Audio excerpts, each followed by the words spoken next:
AEW Rampage, the first dance review. Are you ready? With a monster who's had some pipe bombs of his own. Pipe bomb. The Solomonster. It finally happened. All day, people have been waiting. This was the day that everybody was all excited about. August 20th, United Center. This was going to be a landmark, game-changing event for All Elite Wrestling. They were going to get their biggest audience ever packed into the building in Chicago. What did they have in store? What surprise did Tony Khan have in store that he would book Chicago 2 weeks before they're already running Chicago? Gee, I wonder what it could be. All of the waiting, all of the rumors, all of the speculation, over 7 years since we last saw this man in the Royal Rumble match. That's the last time we saw this man on a major professional wrestling television show. A lot of fans of his very disappointed that he just disappeared. Would he ever come back? If so, where would he end up? Would he go back to where he was before? Would he go somewhere else? 7 years. People have waited for the moment that they got here on television tonight. All the doubters, too. Right up until showtime, I was still getting messages from people. Oh, I don't think it's going to happen. You and all these people are going to have egg on your faces if it doesn't happen, or they swerve you and they try to get heat and they send somebody else out there. Oh, Solomonster, it's not going to happen. Maybe it's all big swerve. Tony Khan made it very clear. The people who were going to be in the building tonight would not leave that building disappointed. They were not packing the building with 14 or 15,000 people to piss them off and send them home unhappy. He is smart enough to understand that is not a wise business decision to make. They all but came out and told you that he was going to be on the show tonight. They did everything in their power to tell you without even saying his name. They went right up into the line without stepping over it. They wanted that buzz. They wanted that speculation. They were counting on it. They were betting on it. I had messages from friends of mine who haven't even watched wrestling in the last 5, 6, 7 years who are asking me about CM Punk and Daniel Bryan. I have a couple of friends who, once they left, when Bryan retired and when Punk walked out, that was it. So did they. So there are people out there who were genuinely excited to see what we saw on this show tonight, and AEW did not waste any time. CM Punk is back. CM Punk is back. CM Punk is all elite. And what we witnessed tonight on Rampage, with the passion and the enthusiasm and the love from that Chicago crowd, was, in my opinion, the greatest professional wrestling return that we have ever seen. We've seen a lot of returns over the years, not many of them from people who were gone for 7 years. We have had certain people who have come back after long absences, retirements, they unretire, but to me, the way this segment went down tonight was pitch perfect. I had goosebumps watching that segment tonight. And I wasn't even the biggest CM Punk fan in the world. Yeah, I was a fan of his work. I think he had a lot of great matches. I think that he made television a lot more interesting back then. Yeah, I'm a fan of Punk's, but I'm not like one of these diehards who lives and dies by everything he does and says, I got tears streaming down my face. But it was an emotional moment. And I think when you witness something like what we saw tonight and the way that crowd erupted, it just makes the hair on your neck stand up. It's those types of moments that make wrestling so much fun. We don't get them very often, but when we do, it makes wrestling so much fun to watch. And it reminds you, I think it reminds me anyway, of one of the reasons why I started watching wrestling in the first place. It's moments like that tonight that really make it special and really make it all worthwhile. And when they're done right, there's nothing better. So all of the talk and speculation about how are they going to do this, they should send MJF or Kenny Omega out there to get mega heat. that would have been the wrong way to go because you only have one opportunity for a return like this. This is somebody who's been gone for 7 years. And yeah, you can use it for a joke, you can use it for heat, but why do that? Let the moment just happen. Don't overthink it. Just do exactly what they did tonight. They didn't overcomplicate things. They opened the show, they introduced the announcers, they cut to a wide shot of the crowd, and they gave the people exactly what they wanted. And it was one of the greatest segments that I have ever seen. They were sold out at the United Center in Chicago. The announced crowd tonight, 15,316. And that will be topped next month at Arthur Ashe Stadium when they come to New York for their debut. But as of tonight, and for at least the next month, this was the largest AEW crowd in history at the United Center. They also crashed ProWrestlingTees.com. They crashed Shop AEW. So everyone's going to look for the new Punk t-shirt that he debuted on TV tonight. I don't know if it's back up by now, but at least as of a few minutes ago, if you tried to go to either of those websites, you were not able to do so. So I'm going to assume that they sold some shirts. Not bad for a t-shirt company. Not bad for some pissant, is that what Triple H called them? Pissant t-shirt company. At least Triple H was only, half joking when he made that comment. Not bad at all. If you guys are as pumped up as I am after that show tonight, I want you to hit that like button. Take all that energy and enthusiasm and smash that like button for me because you're going to help out the video when you do so.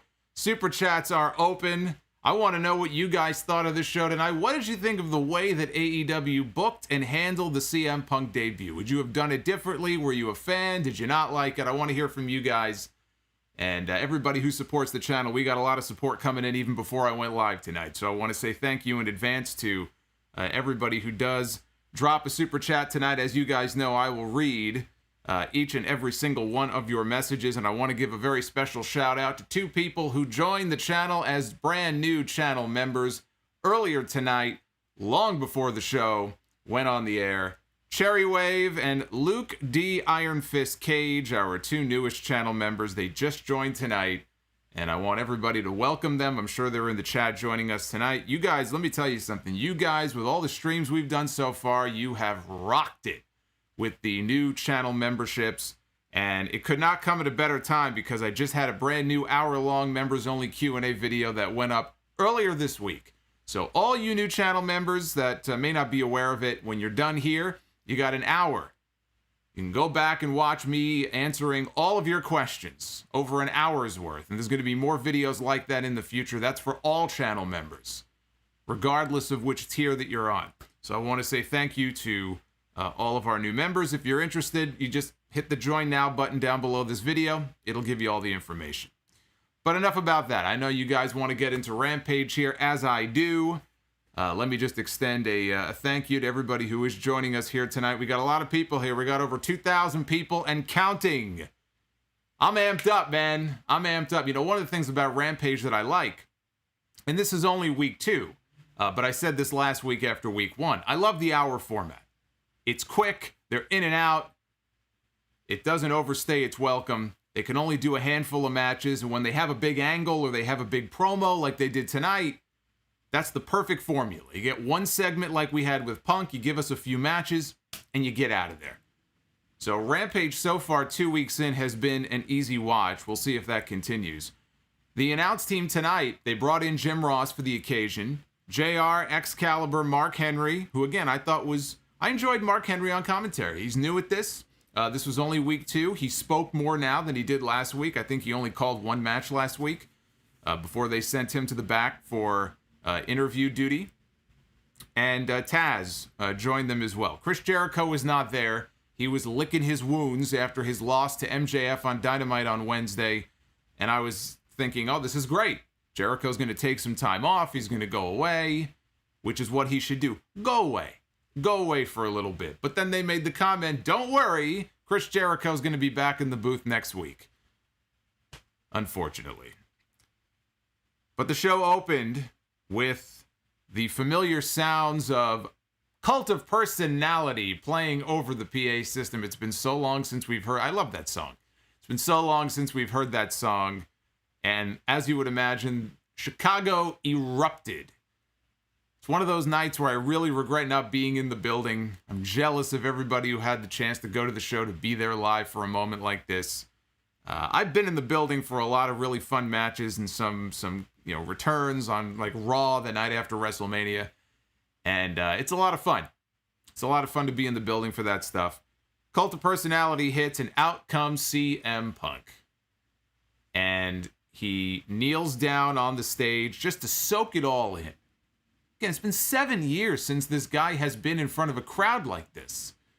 And as I've said before, being in Chicago, being in that building, he was in the United Center for the very first event ever in that building, which was SummerSlam in 1994 with the Bret Owen cage match. He was in that building. So I'm sure for him, on so many levels, it was a special moment. For a lot of different reasons, because he hasn't had anything like this in so long, but also being in that building. So he was soaking it all in. The announcers, and this is what I was hoping they would do, and I'm really happy they did this. They laid out. They weren't talking over each other. They weren't talking over the moment. They just let it breathe. They sat back. They shut up. I can imagine Tony Khan in the back telling them all, zip it. Let the moment speak for itself. No need to say anything. The crowd will be your soundtrack. And it was great. It was fantastic. Jim Ross eventually did speak. He called the reaction Jordan-esque, being in Chicago, especially in that building. And they're showing the crowd, there are people crying in the crowd. You have people who are just emotional in that building. I mean, it's his home market, so obviously you're going to have a big, fan base for Punk in Chicago. But Punk dove into the crowd as he was walking down to the ring, which I'm sure pleased the security guard there to no end. That's what he did in Madison Square Garden the night that he won the WWE Championship for the second time from Alberto Del Dipshit. After he won the belt, he dove into the crowd. And the security people carried him out of the crowd, and then he went onto the other side, and he did the same thing over there. Same thing Eddie Guerrero did after he won the title from Brock Lesnar. So Punk dove into the crowd, and he came out of it. You could see the tears in his eyes. His eyes were welled up. He was glassy-eyed. Unless he was concussed, he was glassy-eyed because, he was all emotional. And, you can understand it. Obviously, you get that kind of reaction. Not too many human beings on this earth ever in their lives get to walk out and get that kind of reaction, right? If you're a celebrity, if you're a musician, but none of us can really relate to what that's like. So you never really know. You can go out there and you can start bawling like a baby, or you can go out there and you can hold it together. He looked like he was on the cusp of not being able to hold it together, but thankfully for his sake, he was able to do so. So then Punk grabbed a microphone, which is something that he's done a time or two in his day. In fact, the reason he's such a big star today, still after all these years, is because of a lot of the promos that he cut on that very microphone. Those promos are what got him over to that next level in WWE. When he dropped the so-called pipe bomb, which is an overused expression, but the pipe bomb promo and all the promos throughout that whole summer of Punk and beyond, that's really where he made his mark. That's really where he got himself over. Josh Vlogs just became a Sound Off superstar. Welcome, Josh. Welcome to the family. So they cut to a break. Excalibur is telling us, don't go anywhere. We're only going to be gone for 90 seconds. When you come back, CM Punk is going to have something to say. I'm going to be very interested to see these numbers when they come out on Monday. To see, without announcing him in advance directly, and then opening the show with him and going to break and, keeping him out there for 20 minutes. Very curious to see the numbers for this show. Punk says, you guys really know how to make a kid feel like Britt Baker in Pittsburgh. And he said, we're winging this right now. He didn't plan for what he was going to say. He doesn't have any prepared remarks. He didn't think about what he would want to, tell the audience. He said he had to go out there and feel it. He didn't know what it was going to feel like to go out there after so long away from it all. He just wanted to go out there and react. And the words would just come. I mean, obviously, he had his bullet points. He knew the points he wanted to make, including the challenge that he was out there to issue, which we'll get to. But he said they had a lot to cover. They weren't going to be able to get it all out there tonight. But the good news is he's got the time going forward on Wednesdays. He's got the time going forward on Fridays. He's not going anywhere. He said CM Punk is back. Said the most important thing that he's going to say is about personal choices that he made in terms of stepping away for so long. He knows there are going to be people who feel betrayed or let down or disappointed that he just sort of up and left the way that he did. And it sounded like he was going to apologize for it, but he explained, he goes, he never would have gotten healthy. Physically, emotionally, spiritually, mentally. He never would have gotten healthy staying in the same place that got him sick in the first place. You know all about those stories. All you got to do is go back and listen to the podcast he did with Colt Cabana. And he lays it all out there, physically and mentally. But physically, what a wreck he was there at the end of his WWE run. And, we kind of joke still about, the Z-Packs and all that. But he was in rough shape. Whoever you want to put the blame on there, the fact is, he didn't look healthy. You look back on it now, you look at him today, you look at him back then, and you could see the difference. The guy actually had life in his face tonight. He looked like a healthy human being. And that wasn't the case at the end of his WWE run. It was quite literally killing this guy because he was running so hard and he had injuries and he had the infection. So he had to just get away from it all. And then he asked everybody if he could tell them a story. Story time with CM Punk. And he said, it's getting hot in here. Let me take this off. And he took his hoodie off and he revealed his brand new t-shirt, which is very, very similar to the colors and the design of his old WWE t-shirt that he actually debuted the night he wrestled John Cena at Money in the Bank in 2011, which is probably the reason that Pro Wrestling Tees crashed tonight. Then he sits down cross-legged in the middle of the ring. He said before he felt like he had to leave, but he said he didn't want to, but he knew he couldn't stay. What he was referring to was not WWE, he was referring to Ring of Honor. When he left Ring of Honor in 2005, this is the way that he felt. He felt he had to leave. He talked about coming out in ROH with tears in his eyes as he walked to the ring for his final match in ROH. He said he cried because he knew he was leaving a place that he loved. And it was a home. He knew that he wasn't, it was not going to be an easy journey for him in the place that he was going to. And so that's why he was crying when he left Ring of Honor. Kind of like the way a lot of the NXT talents these days will cry before they go to the main roster. That's the way Aleister Black cried and Ricochet cried at that NXT TakeOver show when you knew it was their final night against the Viking Raiders. They had tears in their eyes when they were getting that reaction. I think it was in Brooklyn. Because they knew. They knew they were headed for the main roster. He said, August 13, 2005, I left professional wrestling. August 20th, 2021, I'm back. And the place popped huge. He said he's back because there's a hell of a lot of young talent he wishes that he was surrounded by 10 years ago. And I know some people are going to take issue with some of the comments that he made here. Why is he healing on the entire WWE roster? There were young guys in the company that he was friendly with and working with at that time. I don't necessarily think he was throwing shade at those people. I think he was kind of generalizing here. But again, look, you can understand. He still harbors ill will, I'm sure, towards certain people in that company. They fired him on his wedding day. If you had to deal with people like Johnny Ace, you would harbor a lot of ill will too. I don't know anybody who likes Johnny Ace. Anybody you ever read interviews or watch shoot interviews or hear from people that have worked with him, that have, worked in the company when he was above them in talent relations. Does anybody like Johnny Ace other than Brie and Nikki Bella's mother, who married the fucking guy? Does anybody actually like this guy? I don't think I've ever heard from anybody who has said, I like John Laurinaitis. So you can understand why he, might still not be so fond of some of the people who work for that company. He said, I'm back because I want to work with that young talent that had the same passion that I had. And then he said he's also got a couple of scores to settle. Although he didn't say exactly who those scores were to be settled with. But you look at the AEW roster, Chris Jericho is somebody who he's feuded with. Jon Moxley was with the Shield at the time that's towards the end of his run, actually.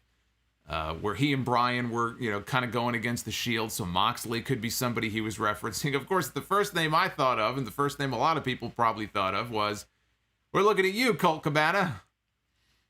I'm very curious if they had a meeting of the minds, or if they just sort of steer clear of each other.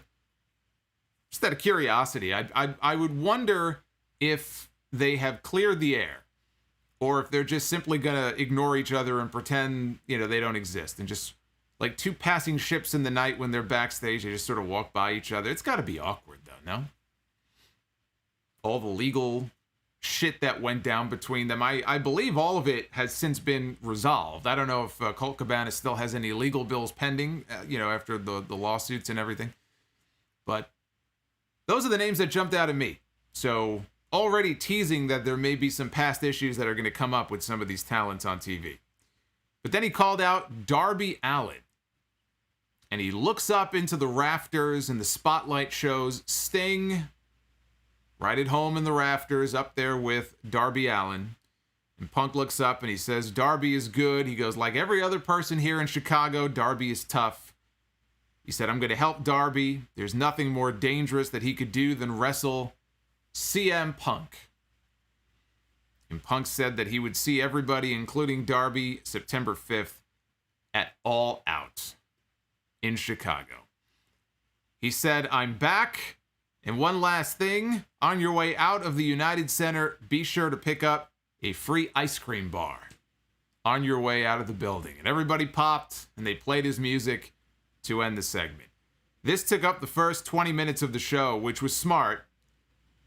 On the stream last night, we were talking about potential ideas, how to debut him. Do you do it at the end of the show? Does he run out there? Realistically, 7 years away, his first appearance, you're going to want to put a microphone in his hand. People are going to want to hear from him. They're going to want to hear why he left and why he's back. And it was smart to do it this way, because that way you don't take away from the other matches that are on the show. Otherwise, it'll just be constant CM Punk chants throughout the entire show, waiting for him to come out. So it was smart of them, I think, to do it the way they did. Don't beat around the bush. People have been waiting for this. Just get right to it. And you want to do it at the beginning and not at the end. Because if you have a hard stop on this show like they do at 11 o'clock, you don't want to run out of time with CM Punk in the ring. So you put Punk out there early. If his segment runs late, sorry, Jade. Sorry, Daniel Garcia. You'll have to get some time cut from your match. So I thought that was smart of them to book it that way. We got the Punk and Darby announcement. That's the match I figured it would be. I said, the teases that Darby has been dropping, it seemed pretty obvious. Darby Allin was going to get the match with CM Punk in Chicago. It'll be babyface against babyface. Although I guess Punk will be the ultimate babyface in that match. But that's your main event. When it comes to All Out on September 5th, Christian Cage is going to challenge Kenny Omega for the AEW World Championship. That is not your main event. The main event is CM Punk against Darby Allin, because CM Punk's first match back in 7.5 years in Chicago on pay-per-view is the main event. So that is the main event of the show, which I guess, maybe that would explain why they're doing Christian and Omega, which I think on its own is not strong enough to be an all-out main event. As much as I really liked their match on Rampage last week, and I think Christian is very good, now it kind of makes sense. They lost Hangman Page. I'm sure they wanted Hangman Page in that match. He's having a kid. That's more important. We get it. He's out of the picture. They were put in a position where they had to find a substitute. So what do you do? So they chose Christian. When they knew they had Punk coming in, they knew that was their main event. It all makes sense. So you can do that title match underneath. Just like they did at Double or Nothing. They did Orange Cassidy and Kenny Omega, right? That wasn't the main event. Stadium Stampede was. Your main event here is going to be CM Punk against Darby Allin. And for Darby, I think it's a great match. I like the pairing. I think it'll be a fun match. And Darby doesn't lose anything by losing the match. Because Punk is not going to lose his first match back. I think that would be ridiculous.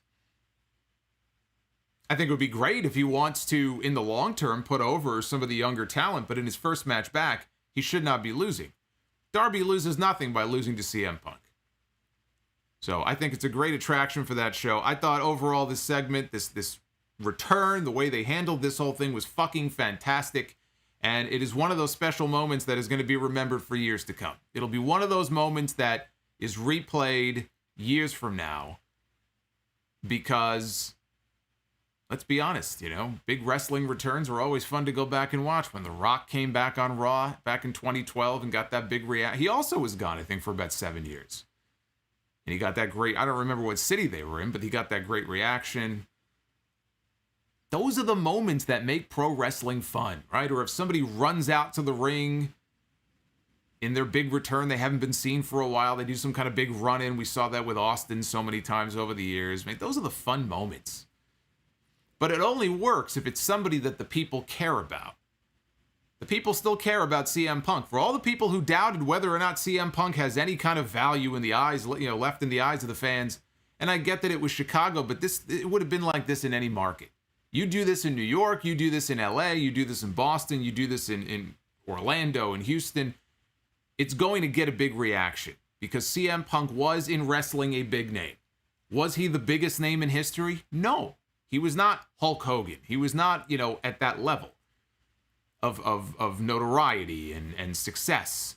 But he was a big name in wrestling during a period where they didn't have that many really big stars. He got over, really in spite of a lot of the shit that he went through, he got himself over. Very much like Daniel Bryan, how the fans gravitated to him. And guess what? He's up next. Punk is back. We still got Daniel Bryan. Bryan Danielson is going to be on his way in, probably in New York City next month. That's going to be the next one to look forward to. I hope they have Final Countdown ready to play. Now we got to see how they handle his debut. But I very much look forward to the familiar sounds of Final Countdown and the crowd chanting along to the music. So again, AEW really lucked out here. They got very lucky because they have these free agent names that are out there. To fans, if you've been a fan over the last decade or so, these are the big names from the last 10, 12 years. And you're in a unique position where they happen to be available. They happen to, want to come into your company and work with some of the newer faces and work with some of the younger faces. We don't know how the Adam Cole situation is going to resolve. Is he going to leave? Is he going to stay? Because if he leaves, to me, he's a shoo-in for AEW. I don't know why you wouldn't want to have somebody like that on your roster. And there already are teases from AEW. There was something in the Observer this week that this is not the end of the big surprises for AEW. So it's an exciting time, I think, if you are a fan of this company who, whether it's these big crowds and these big buildings they're running or the new names and some of the other new faces that have debuted as well. It's an exciting time to be a fan. But Punk really was that one big get. And it could not have paid off any better than it did tonight. Jurassic Express against Private Party. This was a match in the Tag Team Eliminator Tournament. This is a tournament that was announced on Dynamite this past Wednesday. The winners of this tournament are going to go on to challenge the Young Bucks at All Out on September 5th in a steel cage for the tag team titles to keep the riffraff out. Of course, I'm referring to Brandon Cutler and the Good Brothers and all the usual dum-dums who interfere in their matches. I'm as sick of the interference as you all are, but the cage match stipulation makes sense. Hopefully this doesn't continue on after All Out, because I'm already tired of it, all the interference. It's a little ridiculous. But we had this semifinal match here tonight. We had the Young Bucks did come out to watch the match. They were on the ramp watching the action with Brandon Cutler. They pulled up a chair to watch. They'd gone to a break. They come back, and Jungle Boy, he was taking a beating all throughout the commercial break. And he hit one of the members of Private Party with a drop kick. He ended up getting the hot tag to Luchasaurus, who came in and cleaned house. Jurassic Express, they went to go for this is the big spot of the match. They went to go for a stack superplex in the corner. And I believe it was Isaiah Cassidy who was on the top rope, he turned it into a Canadian Destroyer. I don't know how they pulled this off. I always cringe when they do these moves because I feel like one of them is going to break a leg or break their neck or something, but it looked impressive. So he hits the Canadian Destroyer to Jungle Boy off of Luchasaurus' shoulders. Down goes Jungle Boy. He gets a near fall. Marquen follows that up with a shooting star press on Luchasaurus out on the floor. Back inside, Private Party go for Silly String, but the babyfaces counter that into a cutter for a near fall. Matt Hardy is out there. He tries to distract the referee. And Isaiah Cassidy almost got the pin with a roll-up on Jungle Boy. Pulled the tights, but he kicked out. And Private Party went for Gin and Juice, which is not... This isn't exactly Gin and Juice, but this is one of those Solomonster screwdrivers I mentioned the other day. I think I got some gin downstairs somewhere. We'll save that for SummerSlam tomorrow. Jungle Boy counters that with a spinning DDT, and Jurassic Express hit the double team power bomb on Marquen for the win. So this was a very good match, and Jurassic Express now move on. They are going to believe the finals of this tournament will happen on Rampage next Friday. So they're going to have the other semifinal match this upcoming Wednesday on Dynamite, which is the Varsity Blondes and I believe the Lucha Bros, and the winner of that will meet Jurassic Express next Friday. I said on my Dynamite stream the other night, it's got to be either Lucha Bros or Jurassic Express. I'm thinking they do the rematch with Jungle Boy and Luchasaurus in a cage this time. Do they do the tag team title change? Yeah, I could see it. I was kind of holding out hope they would wait until the Arthur Ashe show and do it with Santana and Ortiz, but they kind of have me thinking that we might get a title change at All Out. But I think that will be the finals of the tournament. We have Jade Cargill, or as she calls herself, that bitch, one-on-one against Kiera Hogan. This really wasn't much of a match. I don't think it was a time issue. I think that this was meant to be pretty much a glorified squash regardless. Hogan got a little bit of offense in, but Jade caught her with a pump kick, got her up in the double chicken wing, and was sort of carrying her around the ring, showing her off like a trophy. And then she dropped her face first, basically the glam slam, and Jade Cargill picks up the win.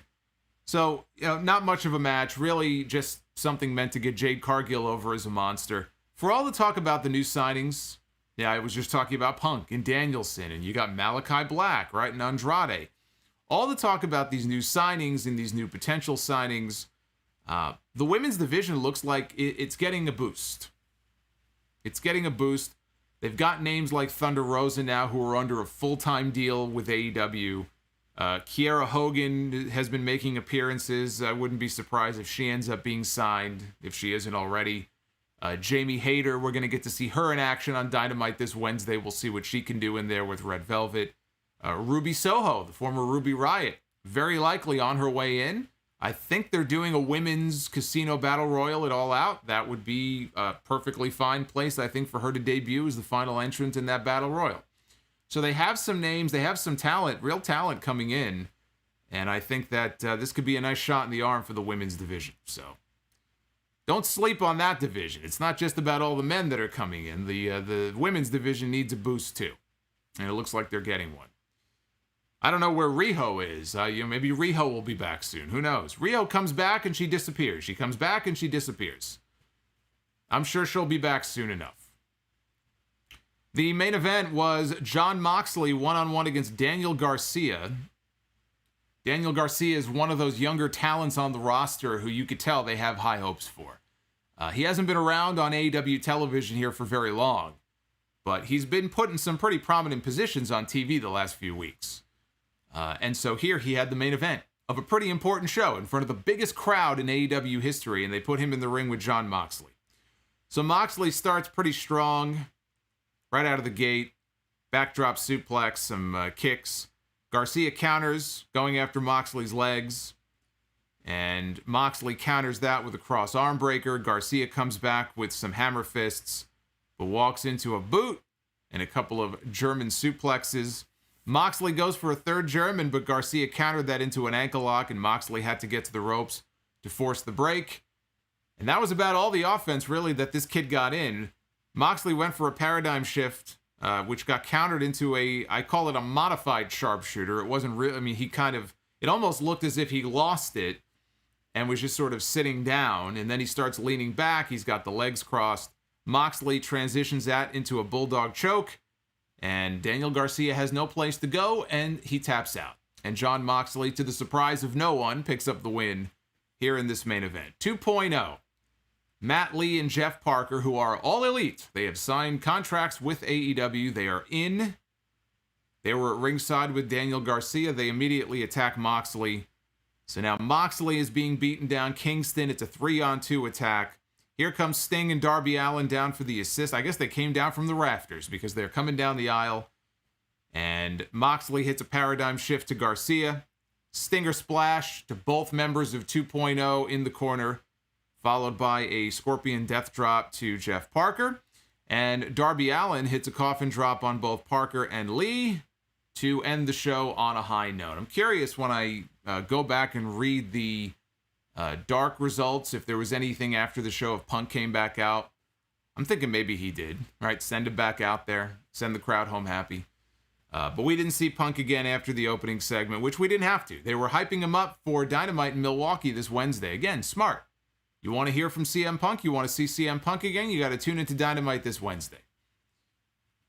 We're going to see if there really is a CM Punk effect. Because you knew the return would be a big deal, because he's been gone for so long, right? It's got that novelty feeling to it, because we haven't seen him in a long time inside of a ring. So when the novelty wears off, can he be a real draw? Can he be a real attraction for AEW? That's going to be the question. I don't know the answer to that. I don't know. I don't know what to expect in terms of the ratings for this show. I think they could get to 1 million. I think they could break 1 million. But beyond tonight, and even beyond next week, what is the buy rate for All Out going to look like on pay-per-view? What are the Dynamite or Rampage numbers going to look like in the weeks to come with Punk on television every week? Because there's been some comments this week from people, including one man who happens to be the reigning Universal Champion over on SmackDown, commenting on the drawing power of CM Punk. Well, we're going to find out. We're going to find out what kind of a draw he can be in 2021. I'm very curious to see this Twitter poll here. I want to see what you guys thought of the show tonight. We got 2,500 votes in already. Look at this. Going on 2,600. 96%. You think this is a lopsided poll? What do you guys think? I'd call that a pretty lopsided poll. 96% thumbs up, 4% thumbs down. And we got another poll going in the live chat as well with another 2,600 votes. 97% thumbs up, 3% thumbs down. So we've got, what is that? Total combined, we've got over 5,000 votes. I don't know if this is any indication of television ratings, but I could tell you just based on this stream that there was a lot of interest in this show tonight. You'll love to see it. You'll love to see it. So I thought that tonight was all about Punk. The Punk segment was perfect. I thought the tag team match that followed was really good. The other stuff was just there. It wasn't very good, but it served its purpose. So I thought the key stuff delivered. You really can't ask for anything more than that. Again, it's an hour long, in and out. All this talk about NXT and how they're going to revert back to developmental and all that. And I can't imagine that USA Network is going to be very happy about that. Part of me just thinks, you know what, just blow the whole fucking thing up. Maybe the best thing would be for USA when that contract is up to just decline renewing the show. Let the show go back to the network. Let the show go to Peacock. Scale it back to an hour. That's when NXT was at its best, when it was an hour long. It was an easy watch. I like that. I like the hour-long shows. Says the person, of course, who's been streaming all week, no less than 2 hours each night. But that we always have fun here, so it's all good. Right? We don't overstay our welcome too often here. We hang out and we have fun. Let's switch over here, because I know we have a lot of messages that came in. I want to make sure I get to all of them. Again, every super chat, if you're new here, every super chat that you send in, because I can't, especially tonight, I can't possibly keep track of everything in the live chat, although I am trying. But the super chats, I will read. Oh boy. we're going to be here a while, I could tell. We're going to be here a while, but I am going to read each and every single one of your... Here we go. Every single one of your messages. And again, let me just thank you in advance for all of your support. We've been streaming live this week, Wednesday, Thursday. Tonight, we're going to be live again after SummerSlam tomorrow night. And live again on Sunday night for NXT TakeOver 36, the in-ring return of Samoa Joe.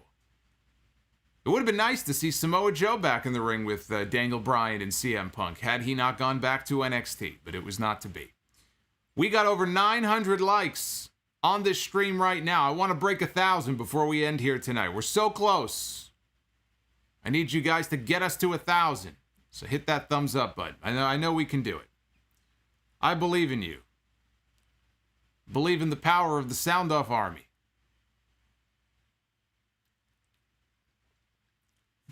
Naif Al-Safar, my God. I mean, before I even went live, Naif dropped $100 on the stream tonight. I mean, what can I say?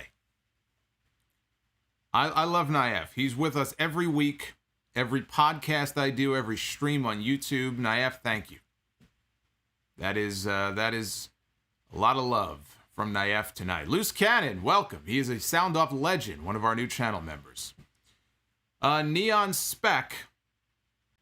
I turned the music off. We'll put the music on in a little bit, but there's so many messages here.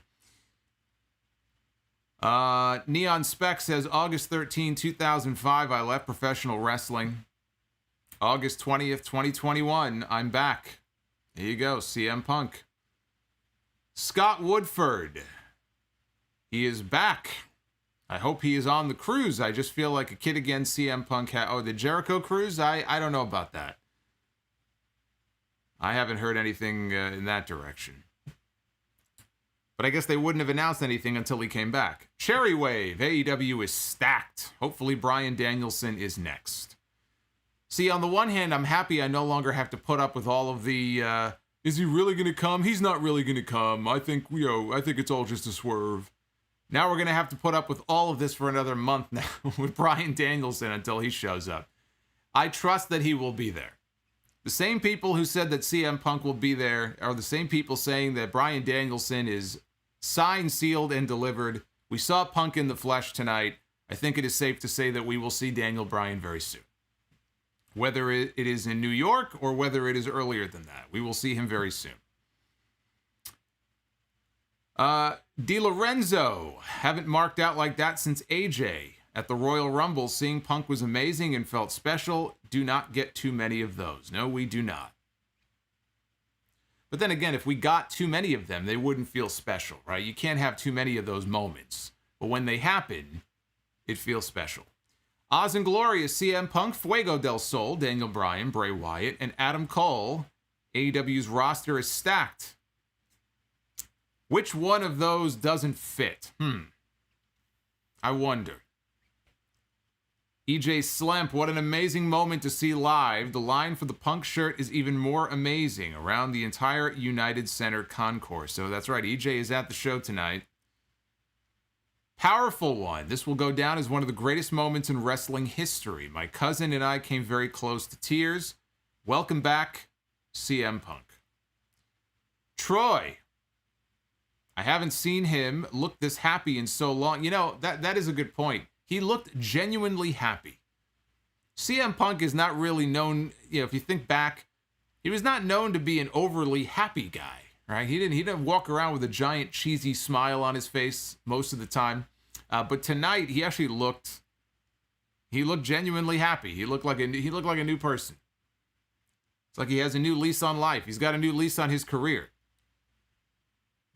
Said he looks like he is in love with wrestling again, and the crowd brought him to tears. Also, the ice cream bar was perfect. It could not have been better. Darlene, dropping $5. I was so emotional, Solomonster. That was one of the most beautiful promos I have ever witnessed. Punk is finally home in AEW. Peter Pan Parker, how long until we see AJ Lee in AEW now? Only AJ Lee can answer that question. I don't know what her interest level is in getting back in the ring. I think we could certainly see her in the crowd. I don't know what her desire is to get back in the ring and be cutting promos on TV. I'd love to see her back. I always enjoyed AJ's appearances when she was on WWE television. Let's see here. We got Shiftmo. Been watching wrestling since 2003. No show has made me cry tears of joy like tonight. He is back. Rizzo with the $10. I think it was smart on AEW to bring Punk out first, but I see why some people thought they should have waited until the end. That was a great open. Master Stroke, JW with the $13. I essentially, he says, watch Rampage via Twitter from being hyped at that pop. It's 4 a.m. in the UK, and I have no regrets. Has to be considered an all-time pop and debut in wrestling. It's definitely up there. I don't know where it settles on the list, but whatever that list looks like, he is on that list. Coggies with the $20. Hottest open any professional wrestling show could ask for. Wow, I did not expect them to just have the debut as the first segment, but AEW loves to do them that way. Figured we've waited long enough. I think that was the idea. They knew that everybody was waiting for it. They didn't want to delay it and drag it out any longer than it had to be. I think it was the smart way to go. Anonymous, up at 3 a.m. to catch the start of Rampage here in Ireland. Now I have to get some sleep before I am up at work for 7 a.m. Yes, get some sleep, Anonymous. Tuxedo T-Servo. Blew the roof off, got legit chills watching. Amazing. Temjin Zephyr. I am still stoked about CM Punk's return to wrestling. Great promo, and he finally got his ice cream bars. I think they were generic ice cream bars, but yes, he did get his ice cream bars. I saw Taz was eating one at the announce desk. Boots joining us tonight, dropping $3. Hello, Boots. And Tyler Blair just subscribed to the channel. Welcome to Tyler. We've picked up a lot of new subscribers and members, but we picked up a lot of new subscribers this week as well, just in time because, as I mentioned before, we got a lot more live streaming this weekend left to do. We're not done yet. This was the first big event. We got one more to come tomorrow night. All due respect to TakeOver, right? We've got tonight, and we've got SummerSlam. Honestly, though, you know what? TakeOver may be the best actual card of the entire week. I mean, tonight was 3 matches. Tonight wasn't about the matches. There's some matches I'm looking forward to tomorrow night at SummerSlam, but I think the top honors go to TakeOver. That's a pretty quality stacked card there that they put together. I just wish it wasn't in the COVID Coliseum. Daily NASCAR rant. That is what brings fans back. CM Punk is all elite. Chris Williams. Punk and Jericho need to do a skit with pizza. Call back to when Jericho compared Punk losing his passion for wrestling to eating pizza every day. I remember Punk being mad at him about that. That might be one of those scores that he talked about settling. Andrew Jorlog dropping $50 on the stream. What is going on, Andrew? And G Troopers just subscribed. He's got Nakamura dancing on my screen. Andrew says, this is AEW's NWO moment. They are about to be nuclear hot among fans. I'm very hesitant to make comparisons like that. There's only one NWO moment. I don't look at this as an NWO moment. I do look at this, and not just Punk, but just the big crowd tonight, just the enthusiasm around the product right now. This is a pivotal, potentially turning point moment for this company. Where they go from here is going to be very important. The decisions they make, the booking decisions they make. It's unfortunate that, Adam Page got taken out of the scenario. I understand it wasn't AEW's doing. It wasn't their call to take him out of this storyline. But, how they book their television shows and how they book all of these new talents they're bringing in. It's nice that they're signing some names here, but What do you do with them? You know, Punk and Darby, again, that's a match I like. When Punk and Darby is done, what do you do with Punk? Who's going to be that first person that steps up to CM Punk, or that first person after Darby Allin that CM Punk handpicks to challenge next? Is it going to be one of his old, you know, an old nemesis of his from his past, or is it going to be a person on the AEW roster, a young kid that he's never wrestled before? Who's going to be that next feud? Who do you want to see him in the ring with? Because there's any number of people on that roster. It could be MJF, right? Punk and MJF.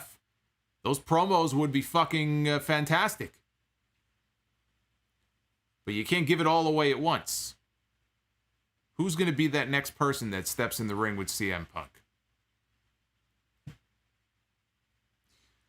Fat Ass Savage with the $4.99 super chat.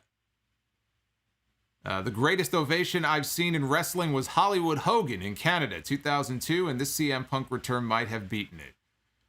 Yeah, I forgot about that one. That was a 5-minute long ovation that they love Hogan in Canada. Hogan has always been super over in Canada, going back to WrestleMania 6. Kagi says, clobber that like button. I'm so pumped. It's a super chat party. And Defined Real says, this doesn't feel like a war no more. Food Hive is joining us tonight. I see grown men cry real tears. What a moment.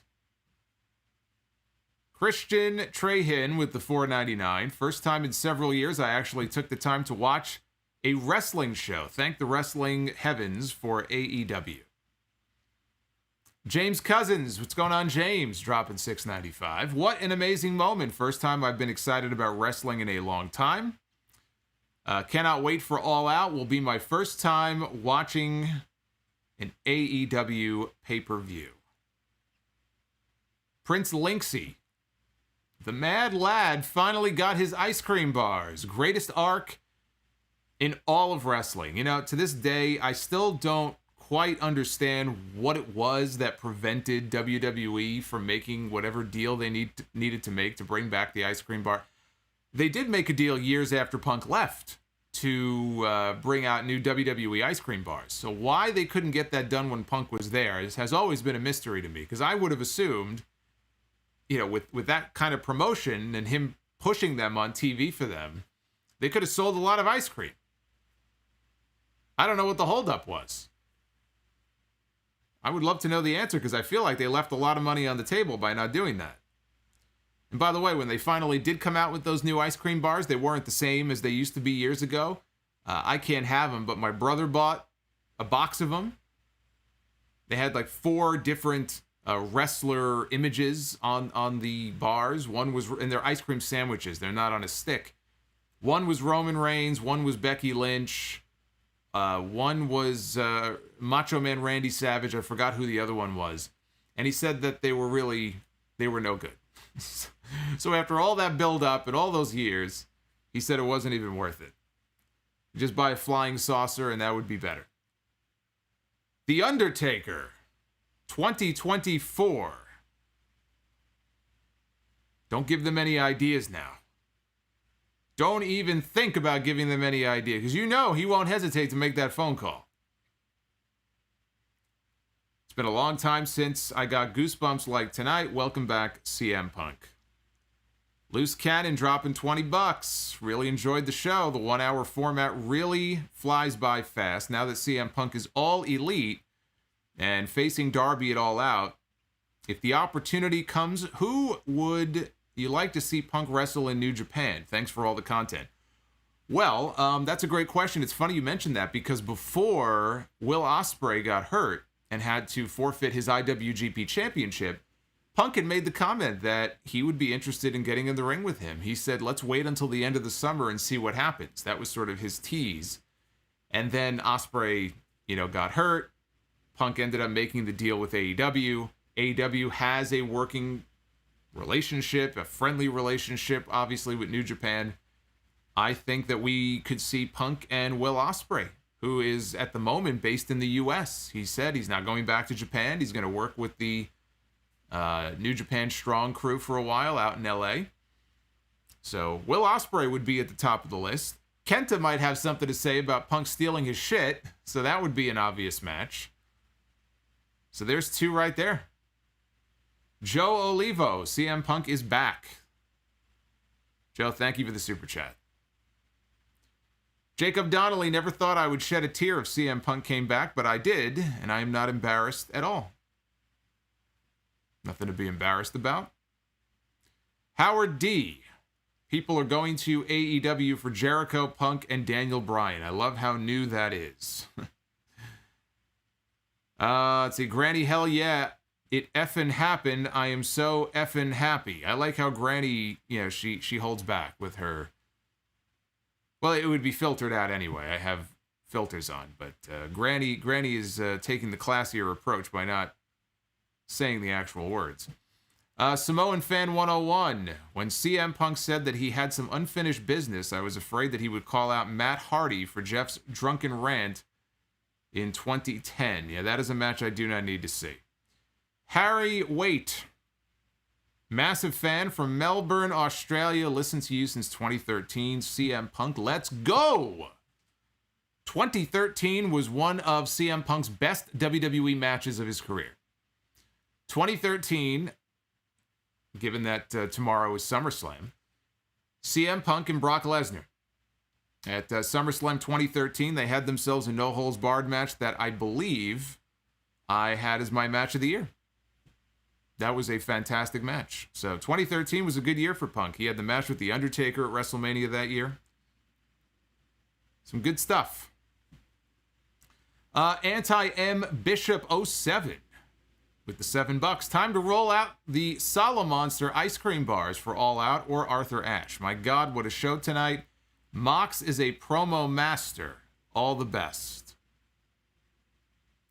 Carlos Lugo. Who would you book as Punk's next opponent after Darby? Well, again, I floated MJF, although part of me thinks that you ought to wait before you do that. You can kind of build to that over time. There's no need to really rush into it. Punk's going to hit all the main stars at some point. As far as who comes after Darby, it should be a heel. I guess it depends on whether or not he's going to go right into one of these old scores to settle, because I do think we're going to get Punk and Mox. So I think we could get CM Punk and Jon Moxley. Very possible. I know they dropped some teases for Tanahashi and Moxley. I do think that match is going to happen, but Tanahashi is going back to Japan. So apparently they wanted it to happen sooner. It's not going to happen right away. It will happen. So if not Tanahashi, who did they build up for Jon Moxley? Maybe it's CM Punk. Jose Leanos had to pour a Solomonster screwdriver for tonight. Well, cheers to you, Jose.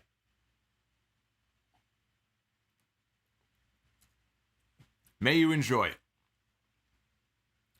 Shawnee in the Wrestling. What a name. I've had the same shit-eating grin on my face for the past hour. I am so happy. I'm stunned. It feels like something historic just happened. PB dropping $75. PB coming in hot. Ice cream bars for your next meetup. I can't have ice cream bars, but yeah, I guess we could probably do something like that. Everybody else could have ice cream. Mean Mark, AWA, thought about taking a half day at work and driving 6 hours to Chicago for the show tonight. Chickened out, but learned my lesson. On to Milwaukee. DHV Smoking Trees sent a $5 super chat. I love these names. I would bet my next paycheck that acting in the Heels TV show is what gave the wrestling itch back to CM Punk. Punk is going to be on that new Heels show on Showtime, or not Showtime, on Starz. I watched the first episode. I'll give my thoughts on it on the podcast on Sunday. I enjoyed it. And it's every Sunday. Punk is going to play a character on the show that debuts in episode 3. So not this Sunday, but next Sunday. He plays an old independent wrestling veteran. And I forgot offhand what the name is. It's like a funny name, too, that his character has. I think it's Richie Rabies or something Rabies. Something like, he's got rabies, I guess. But anyway, so yeah, Punk is going to be on the show, not this Sunday, but next Sunday. If you want to find out how good of an actor he is. Maybe those weren't real tears tonight. Maybe he was just acting. Who knows? I'm sure they were real. Rock Intensity with the $5 super chat. I love pro wrestling once again. You mean you weren't excited when they announced on SmackDown tonight that Logan Paul is coming back to Raw this Monday night for a Johnny Drip Drip segment on Moist TV? Are you not looking forward to Moist TV? Is that what you're telling me? Moist TV with Logan Paul doesn't get you excited for pro wrestling? I don't believe you. HBK C83. The emotion written on his face when he said, "I feel you, Chicago." That moment was worth all of the waiting. Dallas Caballero. What are the chances down the line we see Punk against Ospreay? They had their little Twitter back and forth, and Will said that he will knock the Forbidden Door. I just talked about that. I agree. I think it's a match that is very, very likely at some point. Emmanuel Braceno. Solomonster are going to make bank tonight. Well, at least there'll be some payoff for all these streams and the no sleep that I've been getting the last few days, so I appreciate it. I appreciate it. Again, all of this love, whether it's just hitting the like button or becoming a channel member, a subscriber, super chat, whatever it is, all of it means it makes it all worth it. It shows you guys care. It means a lot to me, and we're gonna hopefully have a big night tomorrow night as well, and hopefully a good show for SummerSlam. I mean, I'm gonna sit here and watch it for 3.5 hours. I want to at least, make sure it's a good show. Although I can't really bring myself to care about much on the Monday Night Raw side of the card, outside of RK Bro, which should be fun. Marek 13. Those CM Punk chants are going to carry a whole new weight now when they crop up in WWE. SummerSlam about to be drowned out in those chants. I don't know. Not necessarily. Plus, you got a big stadium like that. You need to get an awful lot of people to carry, like a really sustained, loud chant. Look, if there are any matches on the show that are fucking boring, then yeah, people might chant CM Punk, but I don't know that they're going to drown him out. I don't think that's going to happen. Carlos Lugo, out of the possible free agents that are out there, who do you think WWE can bring in to counter Punk? There's nobody. I mean, there's nobody to... You say counter Punk. Again, Punk was a special case because he was gone for 7 years. I mean, who else is out there right now who would have that kind of impact, who's been gone for that long, where people would miss seeing them? I mean, they're trying to get The Rock back. I guess The Rock, probably. He's the biggest name they could try to get back. They're trying to get him for Survivor Series in Brooklyn. And they're trying to get him for WrestleMania next year. Outside of him, I don't think there is anybody that I could think of to bring back. I mean, Batista is done. I believe him when he says that he's done. Undertaker, he better be done. We don't need to see him again. Let the man rest. Let the man rest in peace. Yeah, I don't think there is anybody else. I think they just need to focus on the talent they do have. That's part of their problem. They don't focus enough on and focus enough and actually use them in a way that doesn't harm them. Focus on the talent that you have and try to build up new stars. And use legends like a Goldberg or somebody to do that. They just don't have to be challenging for the WWE Championship like he is tomorrow night. Hopefully, Bobby Lashley's reign will not be interrupted by... It might be interrupted by Big E, even though technically Baron Corbin is still in possession of the briefcase after tonight. If you missed my SummerSlam predictions, I did a whole stream last night. So when you're done here, you can head on over there. I laid out all my predictions for the show tomorrow night. Tall Jamie. At one point, Punk mentioned we. And then he moved on saying more of that later, but no one else appeared. Any idea what he could have meant? AJ, perhaps. Bryan Danielson, maybe. That would be interesting if Danielson comes in and they link the two of them together. So that was, and I forgot to mention that, but that was kind of the first thing I thought. Maybe he's referring to Bryan. The spiral goes on. The spiral goes on.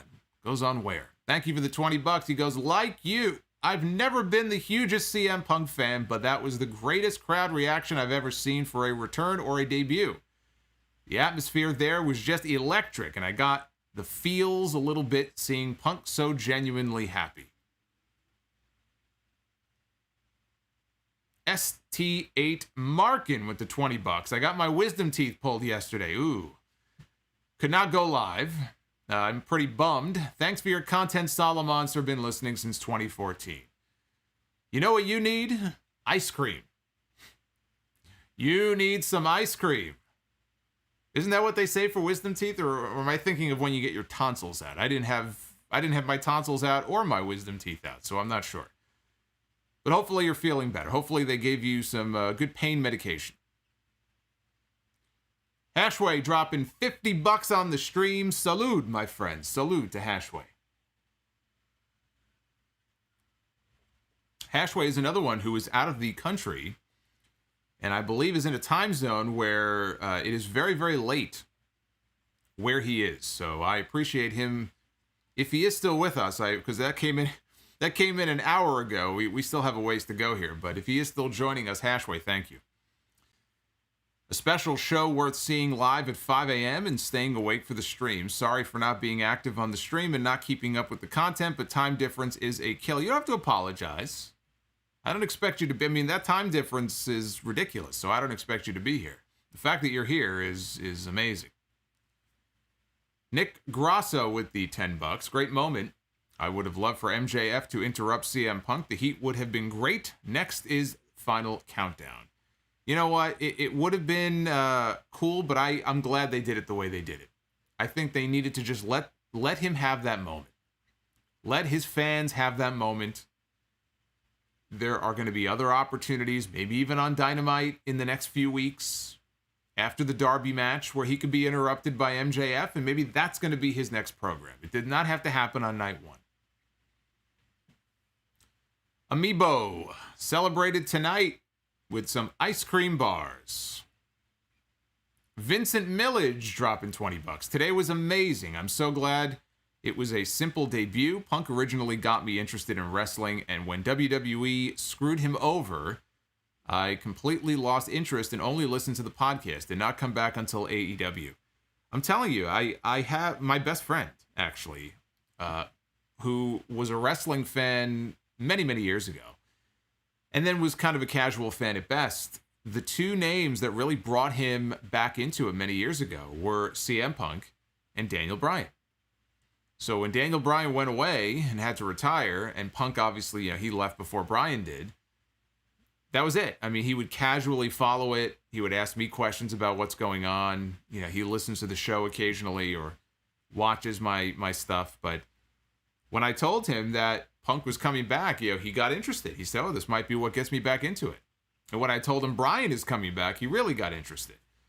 So, just because they may not be at the level of a Stone Cold Steve Austin or a Hulk Hogan or somebody like that, does not mean that in the eyes of some, like even casual fans, that these names don't add value and that they can't bring some lapsed fans back into the product. Lapsed WWE fans who maybe now check AEW out for the first time and they say, hey, I like this. This is pretty good. I think I might stick around. That's what Tony Khan has to be hoping for. Bringing in that new fan base is something that when you get two big names that you bring into your company, like these two guys, you hope that they bring some new fans or some lapsed fans in with them. You can grow your fan base. The spiral goes on again. Now that Punk's return is in the history books, how would you book Danielson's AEW debut if you could? I think, Punk may have dropped a little hint of some kind of connection with him and Bryan on the show tonight. So it could be something related to Punk where maybe he comes out to join with him. Maybe, not as like a tag team per se, but it could have ties to Punk. Otherwise, I don't know. I almost feel like it would have to be in maybe answering someone's challenge. Someone is in, like a heel is in the ring or something, and they're sort of throwing out some kind of open challenge. They're full of themselves. You could do something like that, and then all of a sudden you hear Brian's, I keep calling him Brian, but Brian's music. Or you could do something similar to what they did with Punk. You could open that show and just play his music and let him come out, let him have his moment, and say, I'm here to, just like CM Punk, I'm here to work with and wrestle and get in the ring with all these young guys, these young, hungry guys. The American Dragon is back. Best in the world. He also calls himself best in the world.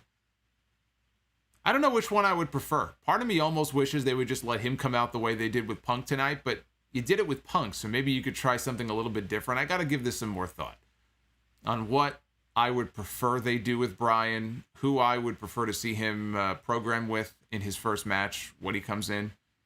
He's going to want to work with everybody. He's going to want to work with all the AEW young guys. He's going to want to work with the New Japan guys. I think for him, much like Punk, this is probably going to be almost like a rebirth. Not that WWE didn't push him.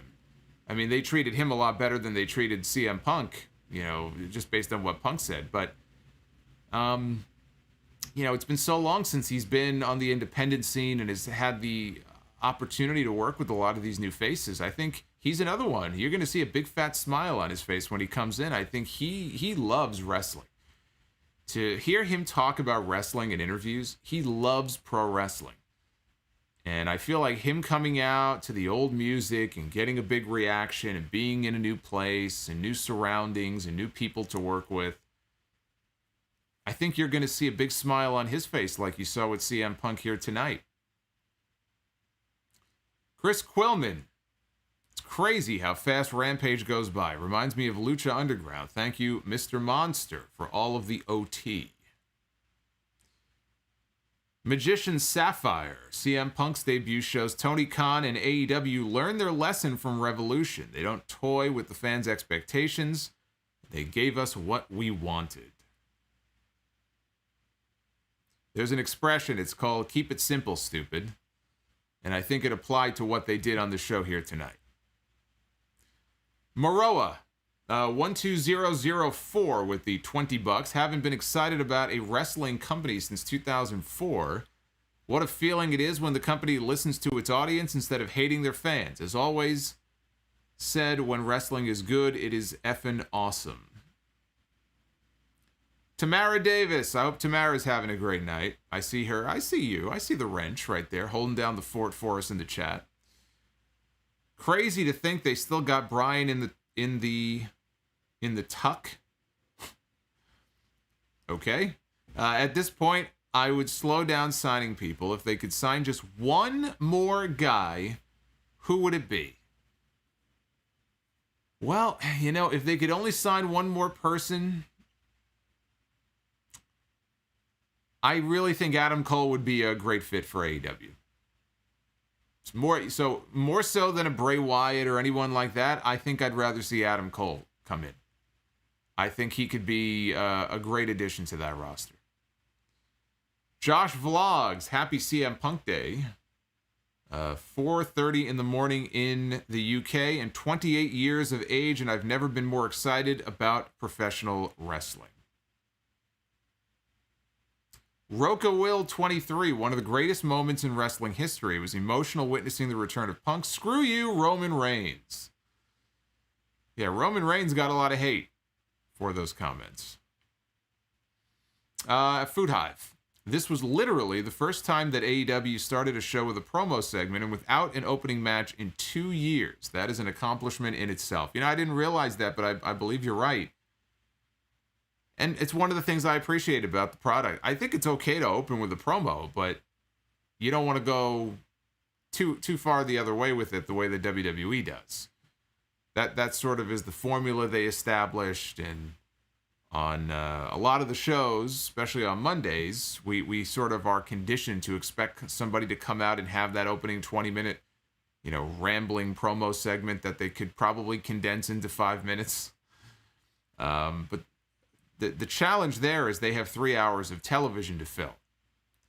And so in their mind, you need segments like that. You have to just send somebody out there to just almost like stall for time, right? What's one way to kill time? Send somebody out there with a mic to just sort of, wax on about their opponent and other random shit. That is one of the things about AEW I do appreciate, though. Sean Waters dropping 10.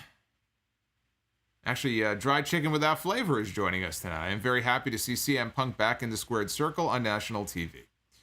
Sean Waters, coming from the Chicago area, was always a fan of Punk and loved every second of this. Probably not, but hope Vince McMahon was watching, realizing that AEW is gaining momentum. I would bet my left nut and maybe my right, and I don't part with them easily, that Vince McMahon was not watching Dynamite or watching Rampage this week. I can almost guarantee that. However, I can guarantee you there were a lot of people, including high-up people in WWE, who almost assuredly, if they weren't watching tonight's show live, they will be watching this show on the replay. I don't believe Vince McMahon is one of those people. EJ, when I was 14, I missed Money in the Bank 2011 live, and I always regretted it. 10 years later at 24, I was able to be there tonight. I am so happy. EJ, you are making a lot of people jealous, I think, that you were in the building tonight. I hope it was as fun for you in the building as it was for all of us to watch on TV, because I thought that segment was fantastic. Maroa, P.S. Who are the 3% who voted thumbs down for that episode of Rampage? Curious to know what they did not like about the show.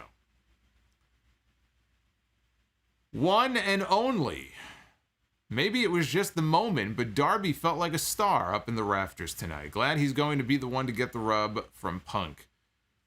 I was just talking about how the way that AEW has utilized Sting, I think, has really been a positive thing for Darby Allin. He was already over, but I like the way that they have used Sting, and even the way he comes out first when they make their entrances a lot of the time. It just makes Darby stand out as a real star. Seeing him standing up there, you gotta understand something. And this is one of the things about what they did tonight that I think works so well.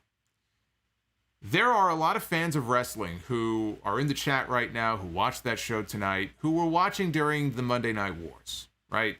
People talk about the Monday Night War to this day in the Attitude Era ad nauseum, right? Raw versus Nitro, WWF against WCW.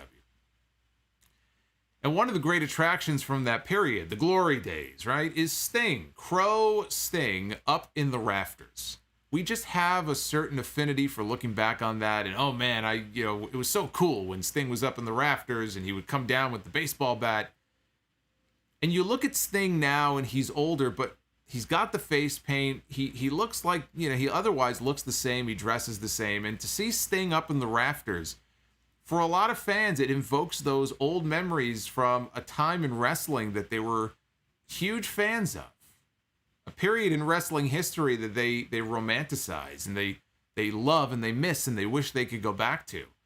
So there's Sting up in the rafters, and just by being there standing next to him, Darby Allin, I think, is, as you said, that feeling that a lot of people still have for that Sting character, it rubs off on him. It makes him look cool. It makes him feel like a bigger star.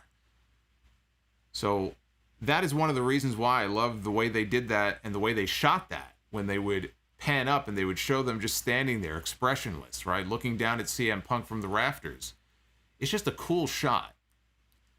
And I think that the way they've used Sting, I think, is a model, frankly, for how to use other legends. And they have a lot of other legends under contract in managerial roles and stuff. They have Jake Roberts with Lance Archer and Arn Anderson with Cody, and they've got Vicky in there. But the way they've used Sting, I think, has been very smart. Josh Stockton dropping $27 here on the stream. I first discovered CM Punk while watching Ring of Honor as a 9-year-old in 2004. I haven't watched wrestling weekly since he left. I'm not a big fan of AEW, but I have to admit seeing CM Punk in a wrestling ring again was cool. Yeah, the question is, for Josh and a lot of people who fall into that category, now that you got the big moment, are people like Josh going to stick around and sample AEW? Are they going to watch Dynamite next week? Or did they just want to see that one big pop and then they're back out again? That's going to be the question going forward. Do these people stick around? Do they care enough to stick around and watch AEW, or did they just want the moment and now they're right back out? Because if you're Tony Khan, you're hoping that it's the former and not the latter. Matt View 72, Solomonster, the building was electric. I did not think it would stop with the chanting. My head is ringing, my voice hurts. Happy heart and ice cream in gut. Boy, people love their ice cream, let me tell you. Hugh Jazz, one of my favorite super chatters. How would you handle the Punk cult situation? I don't think I would handle it. That's for them to handle. They're two grown adults. I don't think they're going to be clawing at each other the way that Bret Hart and Shawn Michaels did that one time. I think they're grown adults. If they don't like each other and they don't want to make amends, they'll just have to avoid each other. As long as Punk is not working with the Dark Order, I don't really see what the issue is. If I'm Tony Khan, it's really none of my business.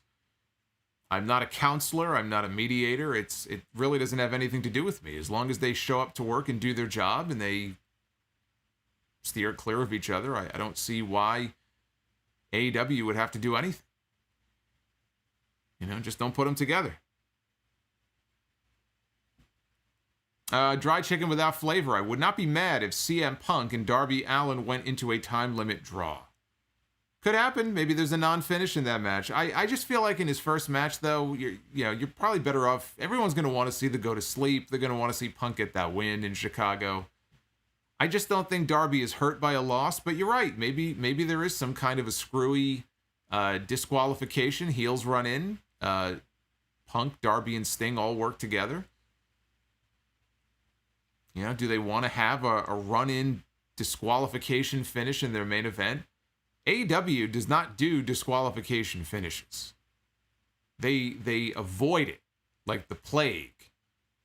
Another thing I appreciate about AEW. They don't do the distraction roll-ups all the time. They don't do disqualification finishes. It's okay to do them every now and then, though. So maybe that situation warrants a DQ.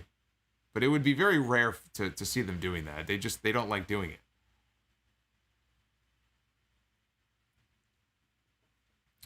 Okay, reviewer. That's not me. I'm better than okay. I'm like one level up from okay. But we have okay, reviewer. Hey there, Solomonster. A bit of an unusual request, but could you give my family dog, Charlie, a shout out? We may have to put him down soon, and I would really appreciate it. Sorry for bringing down the mood. Well, that sucks. I'm sorry to hear that. It's one of the reasons I don't have a pet anymore is, I've lost 2 of them, and it sucks, and I don't want to go through that again. So it's a terrible feeling. I'm sorry about Charlie. Shout out to Charlie. Let's get some dog emojis in the chat in celebration of Charlie here. You didn't tell me how old Charlie is, but I hope everything works out and that situation can be, resolved as painless as possible. There's no easy way to go about doing that. I mean, there's really nothing I can say to make it any better, but I hope things, however they work out, I hope they work out okay. It's horrible. There we go. There's all the dog emojis in the chat. We got a lot of dog lovers, right? Do we have a lot of pet owners in the chat? I was always a cat man myself. Jared M. Look at this. Jared M. We got to get some confetti dropping down for the $100 super chat from Jared M. Jared M. says, absolutely perfect. But of course, the WWE fanboys can't help themselves by throwing shade on Punk's return. Well, you're always going to have haters out there. It's, can't we all just for one night, put all this bullshit aside. I saw a lot of that on social media tonight as well. You just kind of tune out all the noise, let people have their fun. Why do people have to rain on the parade of others? Come on now. But Jared, thank you, man. Jared, dropping a very beastly $100 super chat here on the stream. I haven't given anybody the confetti treatment in a while, so you should feel special, my friend. Maroa, they seem to build Jade as Britt's next opponent. I'm thinking Chris Statlander. I think it's going to be Statlander and Britt at All Out. Jade is still very, very new. Jade is still mowing down people. It's too soon to put her in the ring with Britt Baker. I think that would be a mistake. It's too soon for that. The Gilf Lover. Will AJ Lee now come to AEW with Punk? No, I don't believe she will. I don't think she's going to be part of his act. Nick Grosso asking also about AJ Lee. Do I think she'll join AEW? I don't discount the possibility that she could come in to make some kind of appearance, but do I think she's going to come in full time? Do I think she's going to wrestle,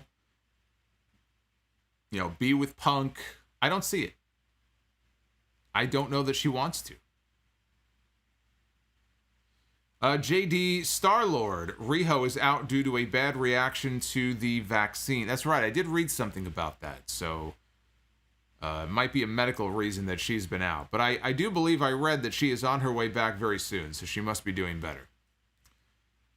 Ghostros123, imagine if AEW starts doing a clock thing, and every week the clock ticks down to 0. And when it hits 0, out comes Danielson to his final countdown theme. Well, that would be cool.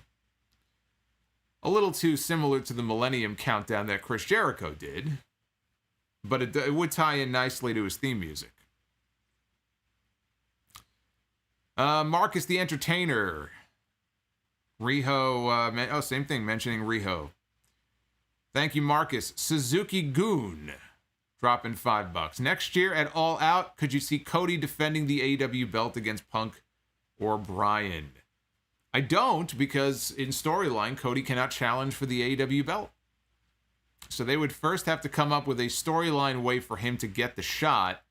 He would then have to win the championship, which I don't see him doing anytime soon. So no, I don't see that happening.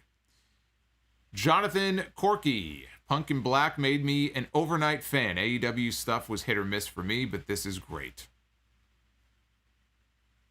Dr. NXT Scorpio, want to say thanks to the idiots at TSN and the NFL for making me wait an hour and crash my internet to miss history. Hope everyone has a good night. Well, that sucks. Paul Heyman joining us tonight.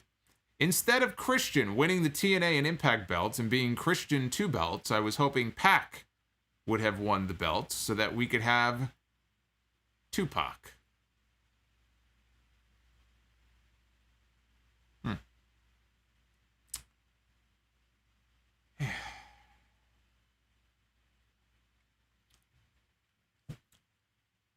Thank you, Paul Heyman. Psycho Jet Black. Already a better debut than Bret Hart in WCW. Oh, come on. Me walking into the fucking deli the other day was a better debut than Bret Hart in WCW. I think we're setting the bar very low if we're going to use that as some kind of benchmark. Gooch Suplex Hold. I wish WWE was this interesting, but them's the breaks. L. With the $4.99 super chat, with AEW's roster getting so stacked with big names, do you think it's getting too congested in AEW? It is getting a little congested, and that is why I think they do need to kind of slow their roll a little bit. You can't sign everybody from WWE, but when you get a name, let's say Adam Cole becomes available, you don't just let that guy pass by. I think he can be such an asset and a great ambassador and just a great part of that roster for that company. And obviously, he's got a connection there given his girlfriend is the champion, so I'm sure they'd love to work together. But you're right. It is an issue. And Tony Khan has to tread very carefully here. You don't want to just flood your roster with every single name that WWE releases. I thought that WWE releasing Bronson Reed was completely ridiculous. And I think he's going back now to his old name of Jonah Rock. And he has interest in going to New Japan. I think that would be, a good landing spot for him. Or Impact could be a good landing spot for him. I haven't suggested that he go to AEW because I think there has to be a limit. And as much as I like Bronson Reed, I don't think that he should be going to AEW. I think there has to be a limit to how many of these people Tony Khan is going to bring in. He's probably going to bring in Ric Flair. They're good friends. Flair is available. I'm almost positive Flair is coming in. And frankly, I could do without that, but he'll probably be coming in. Cole, we're waiting to find out what his decision is. After that, I think you just sort of take stock of who you have on the roster and you move forward and you start to build all of your new programs and your matches with the roster that you have. At least with the men. I think if they wanted to sign a couple of more, quality female talents from the independent scene or people who are free agents, that would, not named Tessa Blanchard, who I'm sure is not coming in. That would be fine, because a lot of the people we're talking about are on the men's side, not the women's side. Seedust 19, the best Johnny Ace story is Jim Cornette. Thank you, fuck you, bye. Boom. Yes, I've heard that story many times before. Gary Smith, check your PayPal, but I paid our bet from Twitter. That's right, Gary and I made a bet on Twitter. For some reason, Gary didn't think that CM Punk was going to be on the show tonight, and he bet me $50, and I said, you know what? I'll take you up on that bet. But Gary will be happy to know I'm going to take that money and I'm going to donate it to his favorite charity out in Arizona. I believe it's called Save the Families. So your money will be going to a good cause. Nice little friendly bet that we made tonight. I don't bet very often, but I figured this was such a layup. I said, how could I not? Ojali Burgos with the $10 super chat drop. Hopefully this means that all of the WWE trolling podcasters, not you, will leave WWE alone and allow for the rest of us to enjoy the shows. I cannot wait for SummerSlam. Drew Johnson, Solomonster, you're the man. Thank you for everything you do. Drew, thank you. I appreciate that. Lone Wolf with the $5 super chat. Missed being at the UC, at the United Center, to see Punk's return, but will be at All Out to see his first match in 7 years. By the way, Fox executives cannot be happy about this. James Gruesome. Almost laughed at the one dude crying, but seeing Punk holding back tears was great. Glad I watched live. Solomonster rules. Thank you, James. 561 Mexico sent a $10 super chat. Two things. Number one, I hope CM Punk is helping elevate AEW and not bringing drama. Isn't TNT the network for drama? Isn't that part of their name?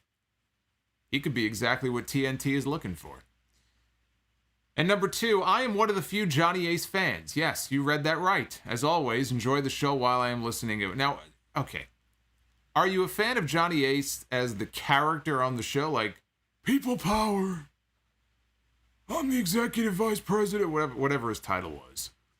I'm the executive the vice president of talent relations in WWE. People power. And I'm here to announce, like, are you a fan of him as an on-air character, or are you talking about the person? And the executive behind the scenes? Because what I'm saying is that every story from people who have worked with him or have had to deal with him in WWE, he's not exactly a well-liked individual.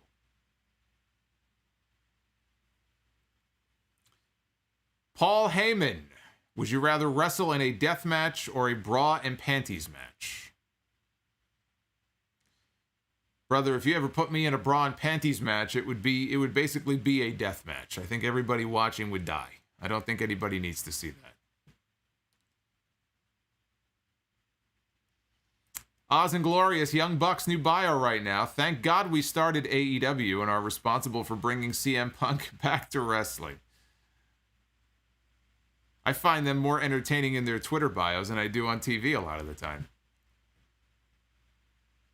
Robert Kaplinger, AEW feels big with the arena, the aesthetic, and the stardom. I feel they definitely found their footing. Also, you are so strong, Solomonster.